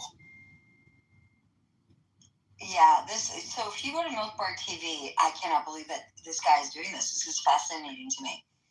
But they're the ones that are lying constantly lying. And now, what about the before and afters of the world's total landmass? It is a huge country and a highly fractious country with a large and very restive Muslim population. So think this through just for 1 second. What are the chances that in the ensuing chaos, which we are forcing on Russia, in that chaos, what are the chances that one of those 6,200 nuclear weapons might wind up in the hands of someone who is truly crazy and dangerous to us and to the world? There is a kind of stability, as bad as nuclear weapons are, when rival nations possess them. India and Pakistan, which are countries with a long, almost 80-year history of hating each other and many wars in the interim, have managed to fight fairly bitter conflicts since 1947 without using nuclear weapons against each other. How is that possible? Well, the mutually assured destruction principle, which... literally India would nuke Pakistan and Trump did not intervene. Sorry, buddy. That's the actual truth. You want the truth? That's the truth. Trump has to literally call them on the phone, and then he calls the Pakistanis on the phone, and we control the nukes of Pakistan. That's the only way that it can happen. And then 15 Pakistani scientists disappear, motherfucker. You want to know the truth? Also worth noting, India Pakistan have not really had significant conflicts in, like, as wars go. And every single time anything has boiled up, the United States and Europe and other countries have like done their absolute best to like bat it down and put out the fire as fast as possible. Frankly, we don't trust them not to do something stupid like that. So what he's saying is both untrue and stupid and philosophically stupid, because he said in the beginning, well, there's a lot of unstable people, and it's not crazy that one of them would get a hold of it, even if it wasn't the national policy. So, like, he's just, I'm sorry, I don't even know what to do with this guy.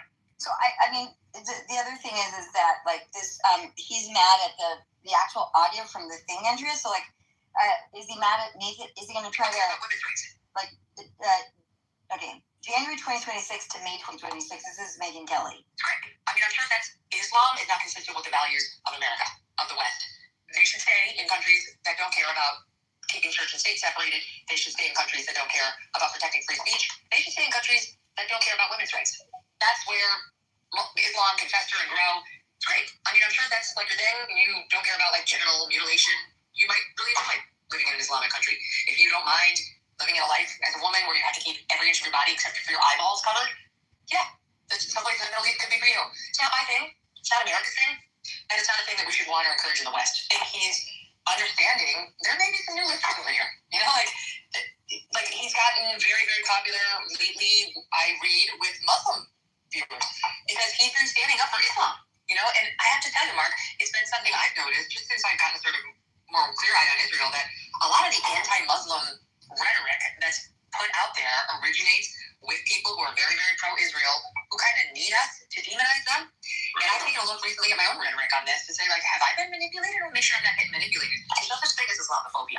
You are not only entitled to, quote, fear Islam, I would argue it's your duty as a Christian to stand up and fight against it.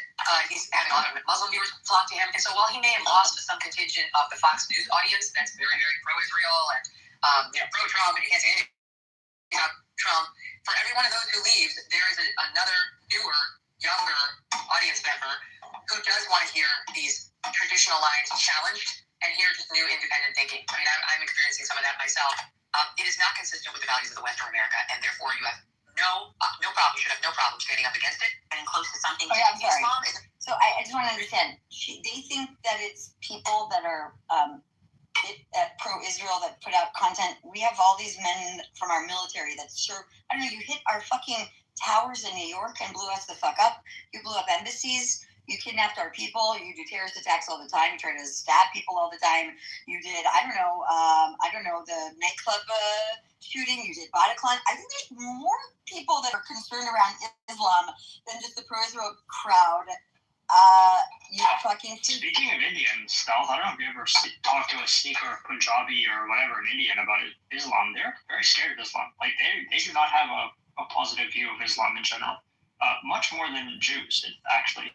If you ask Jews about Islam, like, as a theology, we just don't talk about it. Like, we just don't talk about it. It's not our thing. We don't talk about it. If you ask Indians, like, I happen to have some Indian cousins, like distant cousins, they're very strong and they cannot hold back when describing the problems of Islam.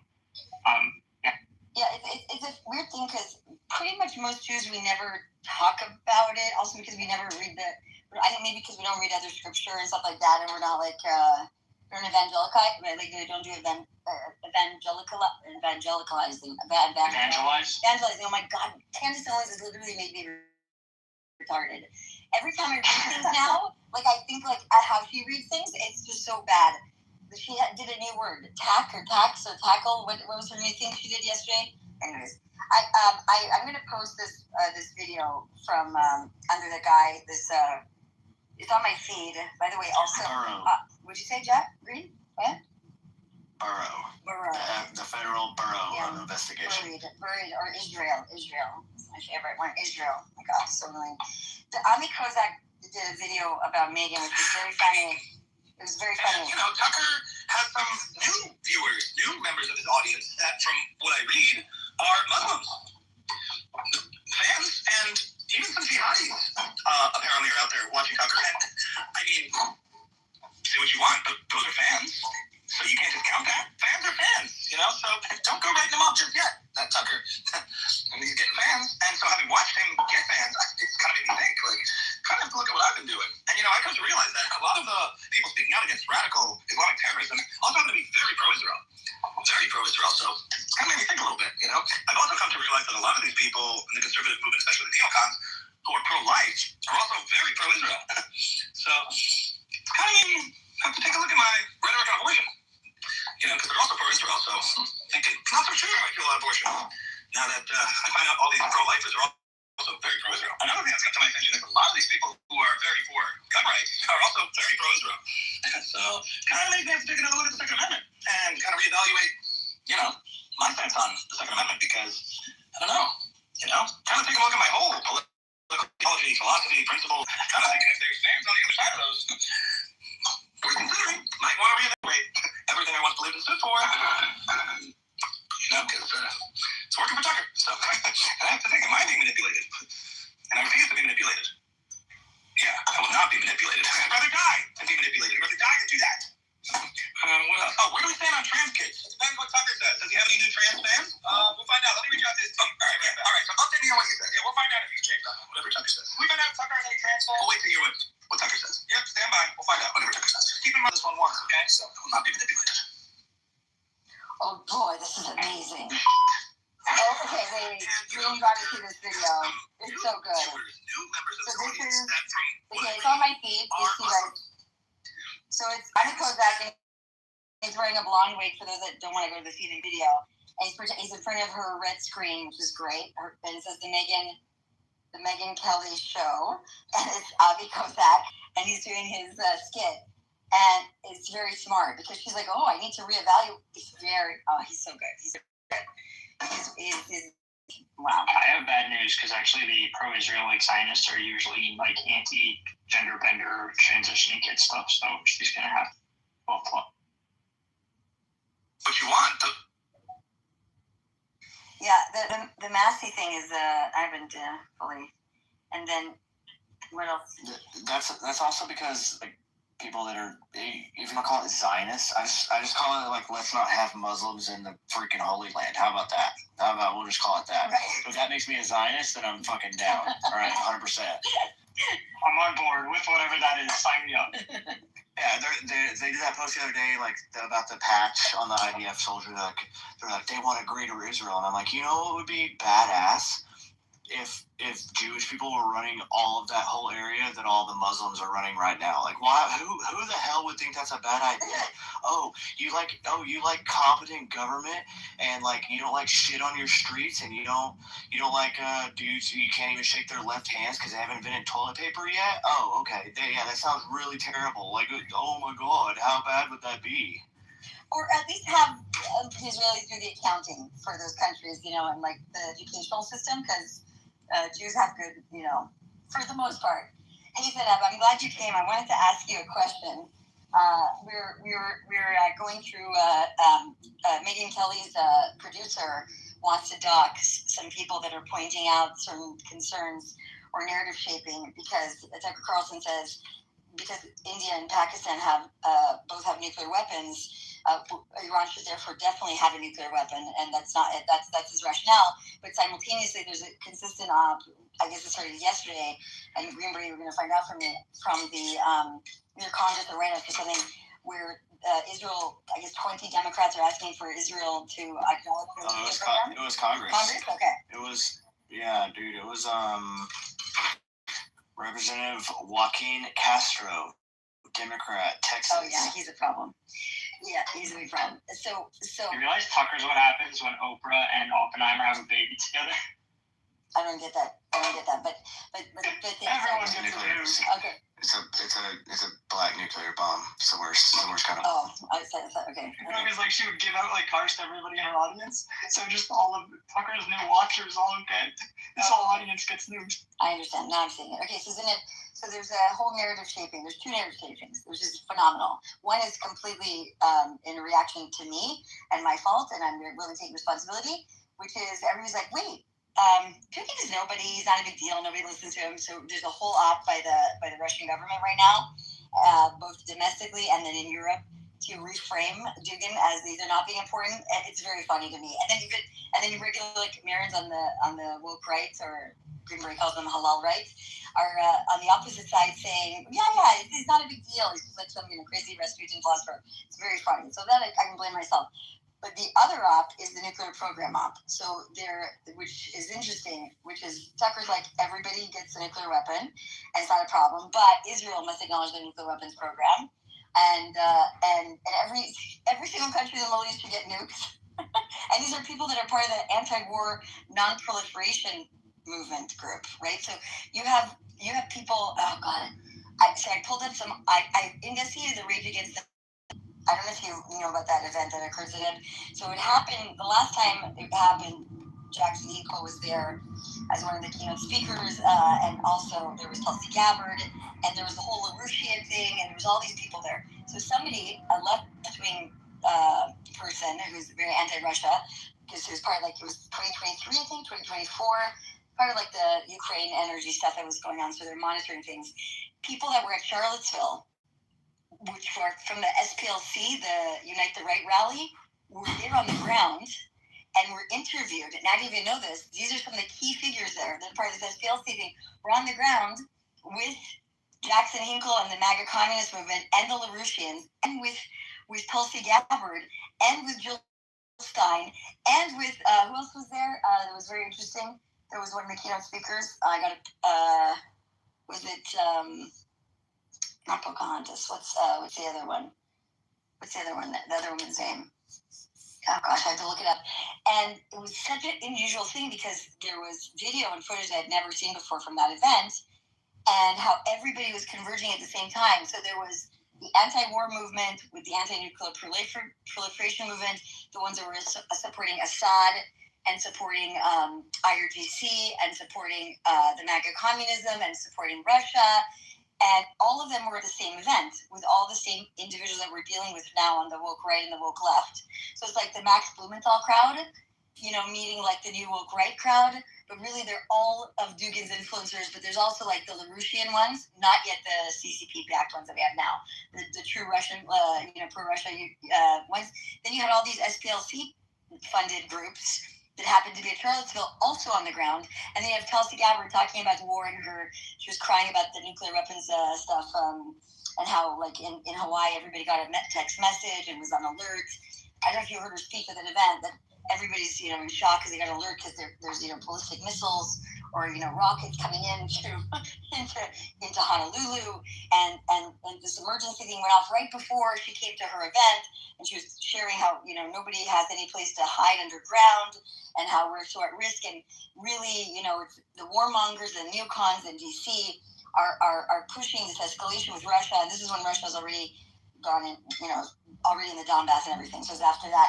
And I was listening to that, and I was thinking to myself, this is phenomenal. We have now we have a Green Party in the U.S. that are pro-Iran having a nuclear weapon, but anti-Israel and anti-America having nuclear weapons. It's fascinating to me. It's fascinating to me how the anti-war and the non-nuclear proliferation movement, which is really the conservative party, if you really think about it, we're very anti-starting wars, and we're very anti-nuclear proliferation. But, that's our goal. It's kind of Trump's goal. And that's the convergence we have right now. And it's so funny. Oh, my friend's down here. It's very funny what's going on, Zineb. So I wanted to talk to you about that. And then I sent you something that I wrote up about Turkey. And it's probably too much information to download for you, but I wanted to get everybody up to speed on this. So I'm going to repeat the space if you don't mind. I played an interview from Mike Duran regarding, from I guess last year with Gadi Tobe and with Dan Shiftan. It was 16 months ago, let's say, because they did part 1 and part 2. I don't think there's been an update since Turkey's movements in Syria, because this was prior to the Syrian file situation changing. And they're talking about the KKP, PPK, and they're talking about how certain rhetoric out of Israel regarding Erdogan, which has increased since then, obviously, because Erdogan has increased his stance. And so it was about the deconfliction and how to kind of help look at why there's statements now that Turkey is now the new Iran, and Erdogan's statements have been so radicalized. Just so you know, that for those of us, I've never been to Turkey. I don't travel to Islamic countries for many reasons that I'm not allowed to, but for safety and other stuff. But my point is the Israelis always traveled Turkey. It was a very commonplace travel, plastic surgery. And so many people in America travel there. You know, Iranian Jews would travel to put in. So it's like a very common thing. And then there was a shift in Erdogan. And I was listening to the case that Mike Duran was making, and then that Dan Shiftan was making for his own reasons. And I understand the whole interesting PKK thing. What was more interesting is that after October 7th, Erdogan had called up the Vatican to speak to the Pope, which is really Cardinal Parolin, and me and Brie were covering it at the time after the war, and I made a whole list of things that occurred, and those are just a few of them in that post that I posted, which was him actively pursuing wanting to be the steward of Jerusalem and to kick out the Jordanians, and basically asking for support from the Vatican State Department, because there's ops that go on consistently in Jerusalem by the Russian Armenian Orthodox Church, even the Greek Orthodox Church, and even the Catholic Church there, in order to support the Jordanians to be kicked out and Turks to take over in that region. And then there's a group of Christian women on the ground in Jerusalem that are part of one of the Orthodox churches that work with Turkey, with the Muslim Brotherhood, to actively run ops and go to the Vatican and say that Turkey should be the one in charge of Jerusalem. Which I know, it's the Middle East, ladies and gentlemen, that's how it is.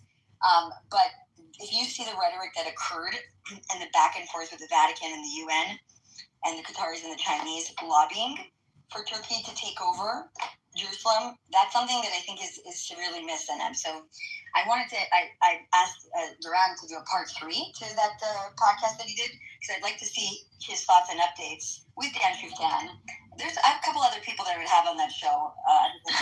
Yeah, I think it would be fun, honestly. Yeah, ask him if he'd be willing to let me moderate, because there's he can edit it, it's fine. But there's certain things that I would guide and question that I think is sometimes avoided, and I understand there's different political reasons for Duran. He has his own reasons for that, but the idea and the thought process, like I say this often, Erdogan is one kidney infection away from no longer being an issue for us, right? I mean, I'm talking about natural kidney infection, nothing like induced by, let's say, some agency.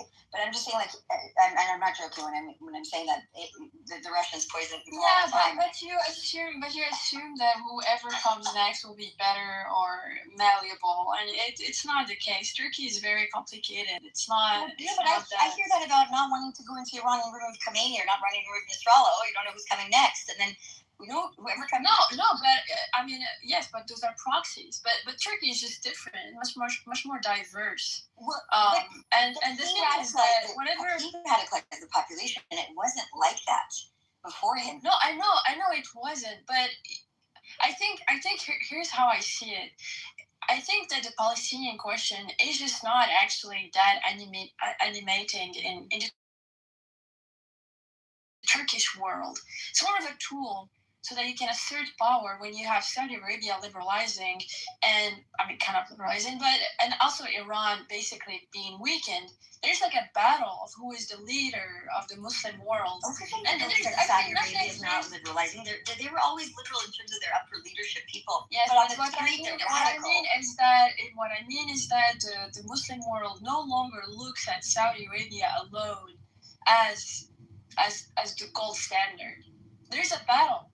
And Islam today is just so different. I mean, obviously in the West is something I don't even understand, but in the Middle East, it's less, I would say, combatant, and people are much more focused on business and stuff. So you have to find something. Which countries are more focused on business? Syria? No. Lebanon? No. All Gulf countries. I mean, even Syria. Okay. All right. So they're focused on their own business, but their general populations are still not getting educated and schooled. Like in terms of they're not opening up factories in Qatar. They're actual 350,000. Yes, but at the end of the day, the average Middle Easterner, what he thinks of is really, is he going to have a roof? Is it security and stuff? So what is left of Islam is no longer this idea of taking things back or, the jihad and invading other countries. I mean, for the Iranians, yes. For the Islamic Republic, yes. But for a lot of the other Sunni world, it's just not the case. So you have to find... Well, except for the Islamic State. Except for the Islamic State of Syria. Except for the Islamic State of Syria. I mean... Yeah, but Syria, it's a crazy case. I mean... I'm talking about in general. The Palestinian question is the only way. 120 million Sunnis in Egypt. I mean, you're missing my point. Islam is made of rituals and symbols and stuff. And one of the symbols today is the Palestine question. Because it's the only way through which you can animate a Muslim population. I think ISIS animated and Al Qaeda animates, and yet the Bombay Beach terrorist attacks funded by. Yes, but I am talking to you about Turks who are secular. You're talking about Zainab, I want to hear Zainab finish this because I think what she's going to say, and I don't want to put words in your mouth, is that the way people show their Islamic dedication is by supporting the Palestinian question. Exactly. Right? Because they don't want to do it in their regular life. They don't actually want to go to mosque 5 times a day or pray. They're more concerned about making money and da-da-da. But the way that they show it is by tithing, by posting on their social media, giving a speech about Palestine. It's absolutely performative. But it's not, though, because Turkey has a guy, a U.S. citizen, who was deported there. Yes, okay, you have to just follow my logic. I am telling you that what Erdogan, I think... He's a Muslim Brotherhood leader. He's spread Muslim Brotherhood throughout Europe and America. Look, we can't have a conversation without letting me finish. Okay, go ahead. I'm trying to tell you. If you have Saudi Arabia, if you have Iran next to you, if you have Israel next to you, and you want to assert dominance over the Muslim world, the first thing you know is that the Palestinian question is very attractive. So you do that. That's like a given in the Muslim world, in the Sunni Muslim world, which is why it's so hypnotizing. The idea. So this is the first thing that it's very important to understand. And when a lot of U.S. foreign policy, when you have the Biden administration saying and poking and telling Saudi Arabia you have to put the Palestinian question, it's just bad. So that's one thing. The second about whether I think that Erdogan wants to be the next caliphate and ISIS and all of these things, it's a separate question because the Turkish society is just different. It's true that he radicalized and he sees the opportunity, but the thing is, the Europeans are rewarding him for that, and he senses that. No one from the United States told him to stop. So there's a problem there. And he sees the balance of power in that direction. Well, what do you mean by the Europeans are rewarding him for that? You mean the Europeans that are backed by China and Qatar, and that are? I mean, a lot of European countries have, I think, said that Palestine should exist and stuff like that. So he gets rewarded. Oh, okay. When you're talking about him radicalizing his own population, that's, I guess, like, in other words, the radicalization of his own population doesn't benefit Europe because he literally he floods Europe whenever he wants with refugees. It's part of his sophisticated operation where he can manage those areas and the ships that go in and everything. On the Palestine question, he gets rewarded. I mean, let's be honest. Right, by supporting them. But you're saying, but that's different. That's different, though, than him calling the Vatican and being in touch with the Vatican State Department and regularly lobbying to be the one who takes over Jerusalem. That's different, right? Yeah, yes. But that's the trophy stuff. Zainab, I think the word you once used before was validated, not supported. I mean, they validate him focusing on Palestine. But also supported, I mean, in the sense that they come up with all these grants and packages and stuff, and they go, you think they're going to some people, but they end up in Hamas. I mean, and then you have Israelis literally dying, and then what Hamas gets? Oh, we're going to recognize a Palestinian state. I mean, is there anything more that is not supportive of what everything Erdogan says? Hamas doesn't want a Palestinian state. That's the thing about that. Everybody knows that, including everybody knew that they never wanted that. We don't care. Okay, we don't care what Hamas wants, but the point is, they got something that weakens Israel. That's it. So that's what Hamas. So the way that they make money, and you know this, right? So Zaka dollars are the UN right now has approved with the Saudis. A very complicated situation, but I'll try to simplify it. All money and donation has to go through Saudi Arabia for microfinancing through the UN, and the microfinancing has to be done under Sharia law standards. So if you're in African countries, or if you're in any of the countries in the Middle East, and you're not Muslim, you don't get access to the microfinancing, and unless you've converted to Islam and you've taken the Shahada. They're doing this through Africa and through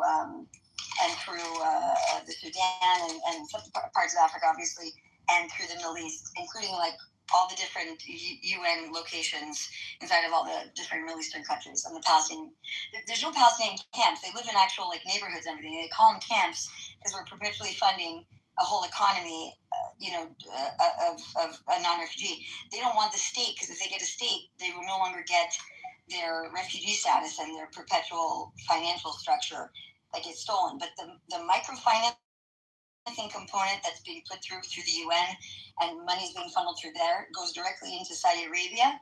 Saudi Arabia then collects the interest on it, can invest in it, to increase their liquidity, and then they can also then apply their strong hand in the world. I mean, they hold Mecca and Medina, so there's no ability for Erdogan to project as he's the Islamic ruler in the middle.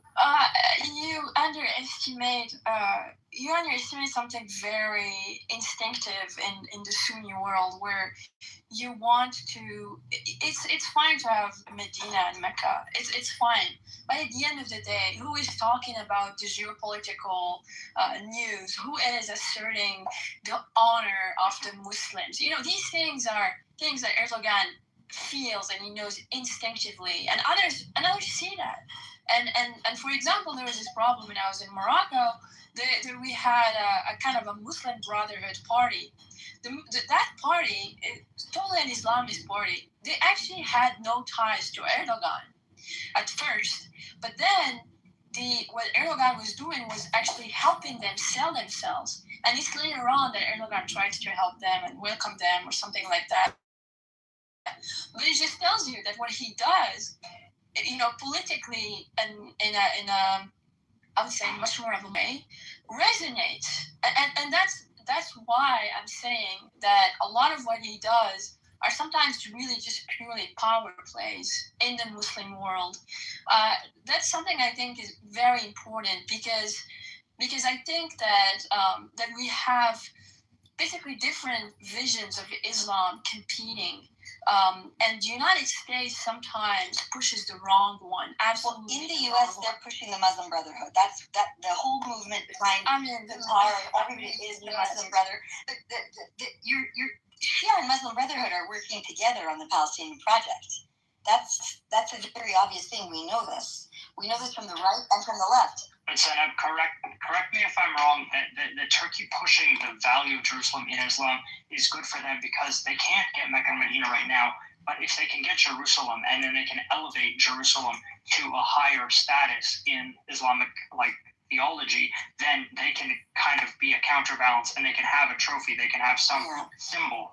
And because Islam is all about symbols and traditions and all these things, that's why they're constantly working to undermine Israeli sovereignty and to push out the Jordanian wall. The Saudi and the Gulf country spaces, sometimes I get the transcripts, and you hear them just like having arguments or fighting amongst themselves.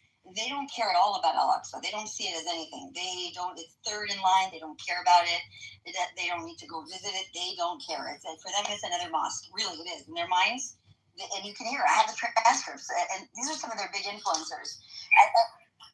Well, you're right, but understand why Turkey's trying to change that. It's because, like Sam said, they don't have Mecca and Medina, fine, but if they can get something else that they can create as a symbol, right, and they can change, they can shift culture, which they have effectively done by putting the symbol of the Golden Dome and all these kinds of things in people's mind, right, and by publishing books and printing posters and teaching kids in school, right, in a generation, they can shift the kind of value center from advocating for some other thing to advocating for the Palestinian question, from advocating to go on the Hajj to Medina to focus on Jerusalem. I want to hear from Zinab on this, but Zinab, I want you to think about the fact that Erdogan took Hagia Sophia, and me and Brie talk about it often. It was the trip when the Pope came right after October 7th. The prior Pope came to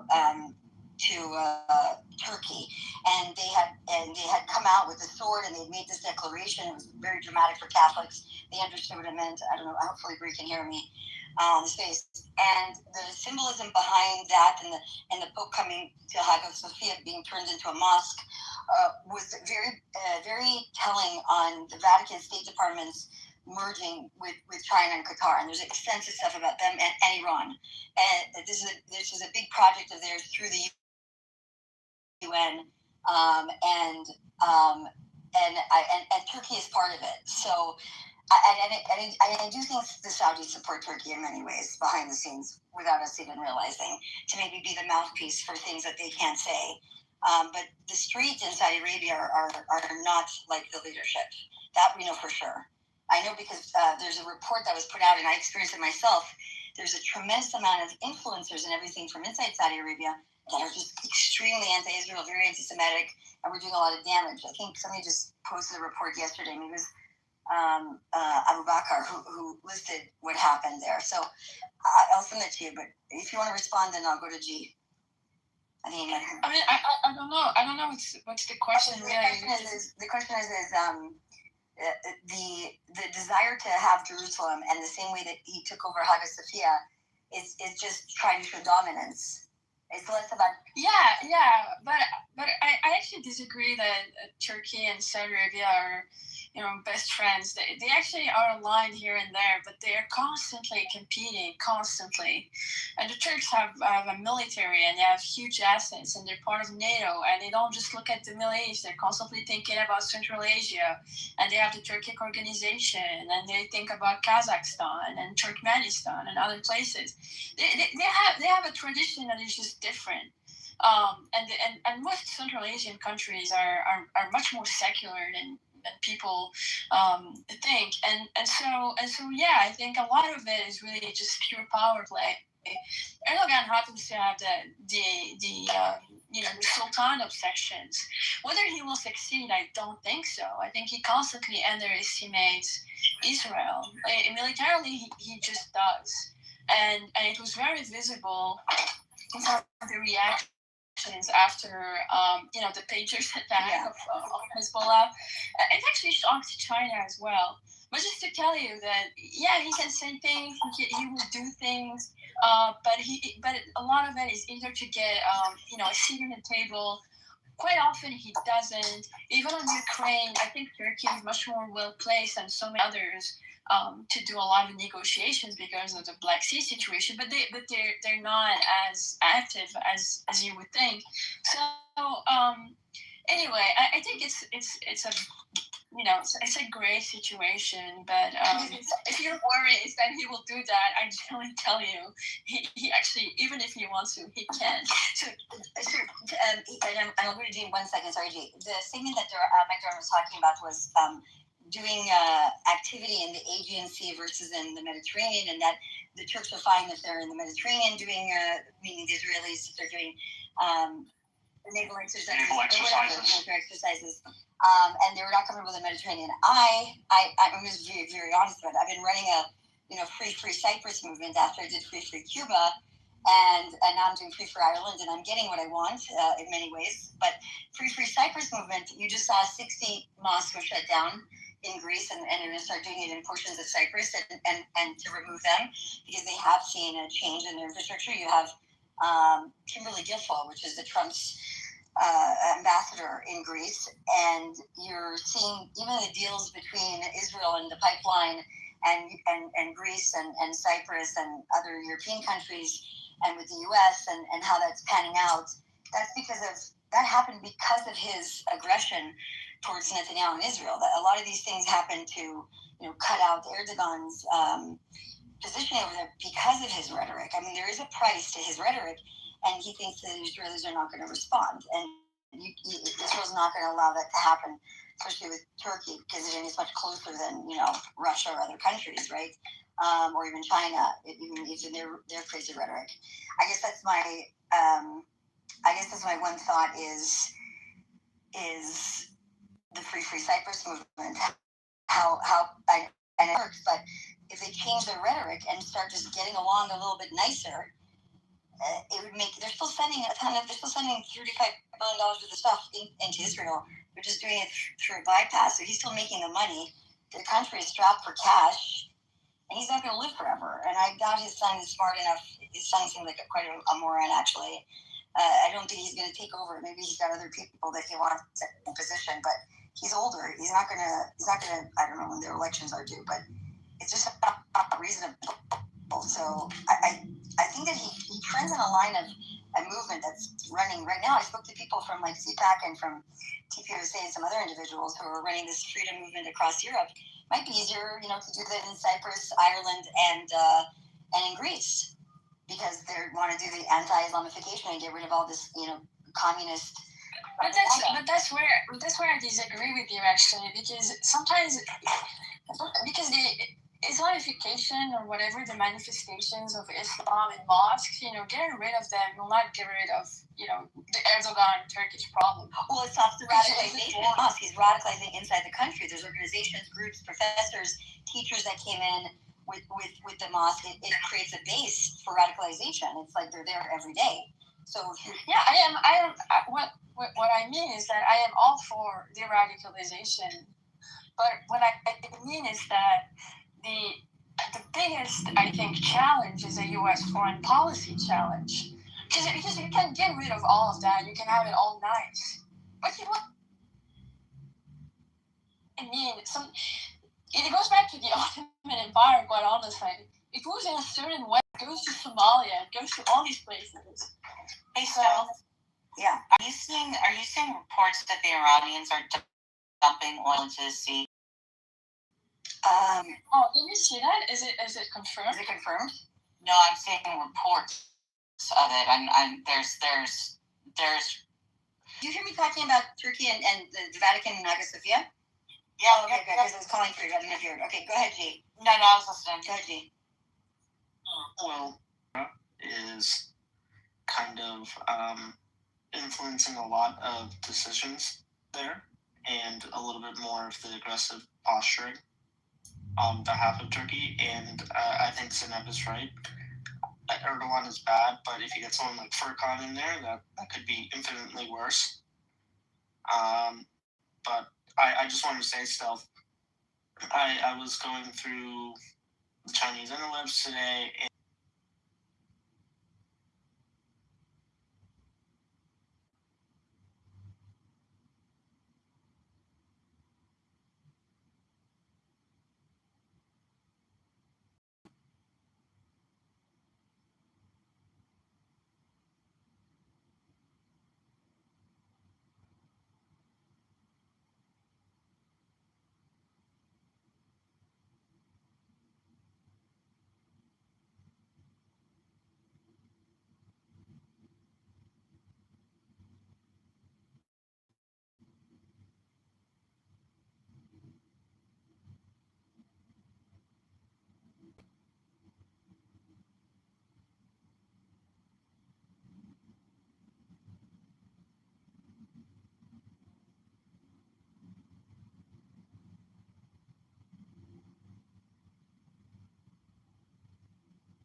summertime period. I mean, we all, so, I mean, at the end of the day,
Tonight, I'm ordering an immediate freeze on discretionary spending in every department. We're issuing a 20...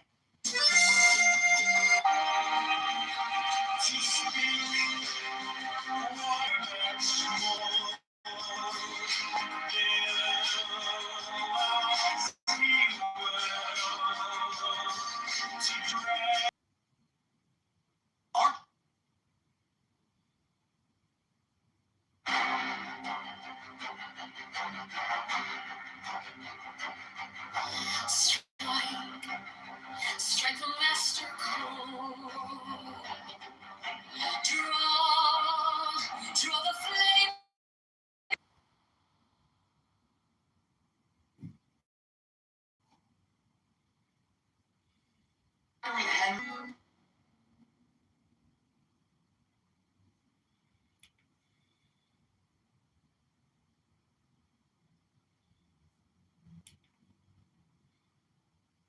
Neon spends $1 million a month on Clippers. Wow, that's why you see him every one. Am I allowed to stand here? What? This is the moment when students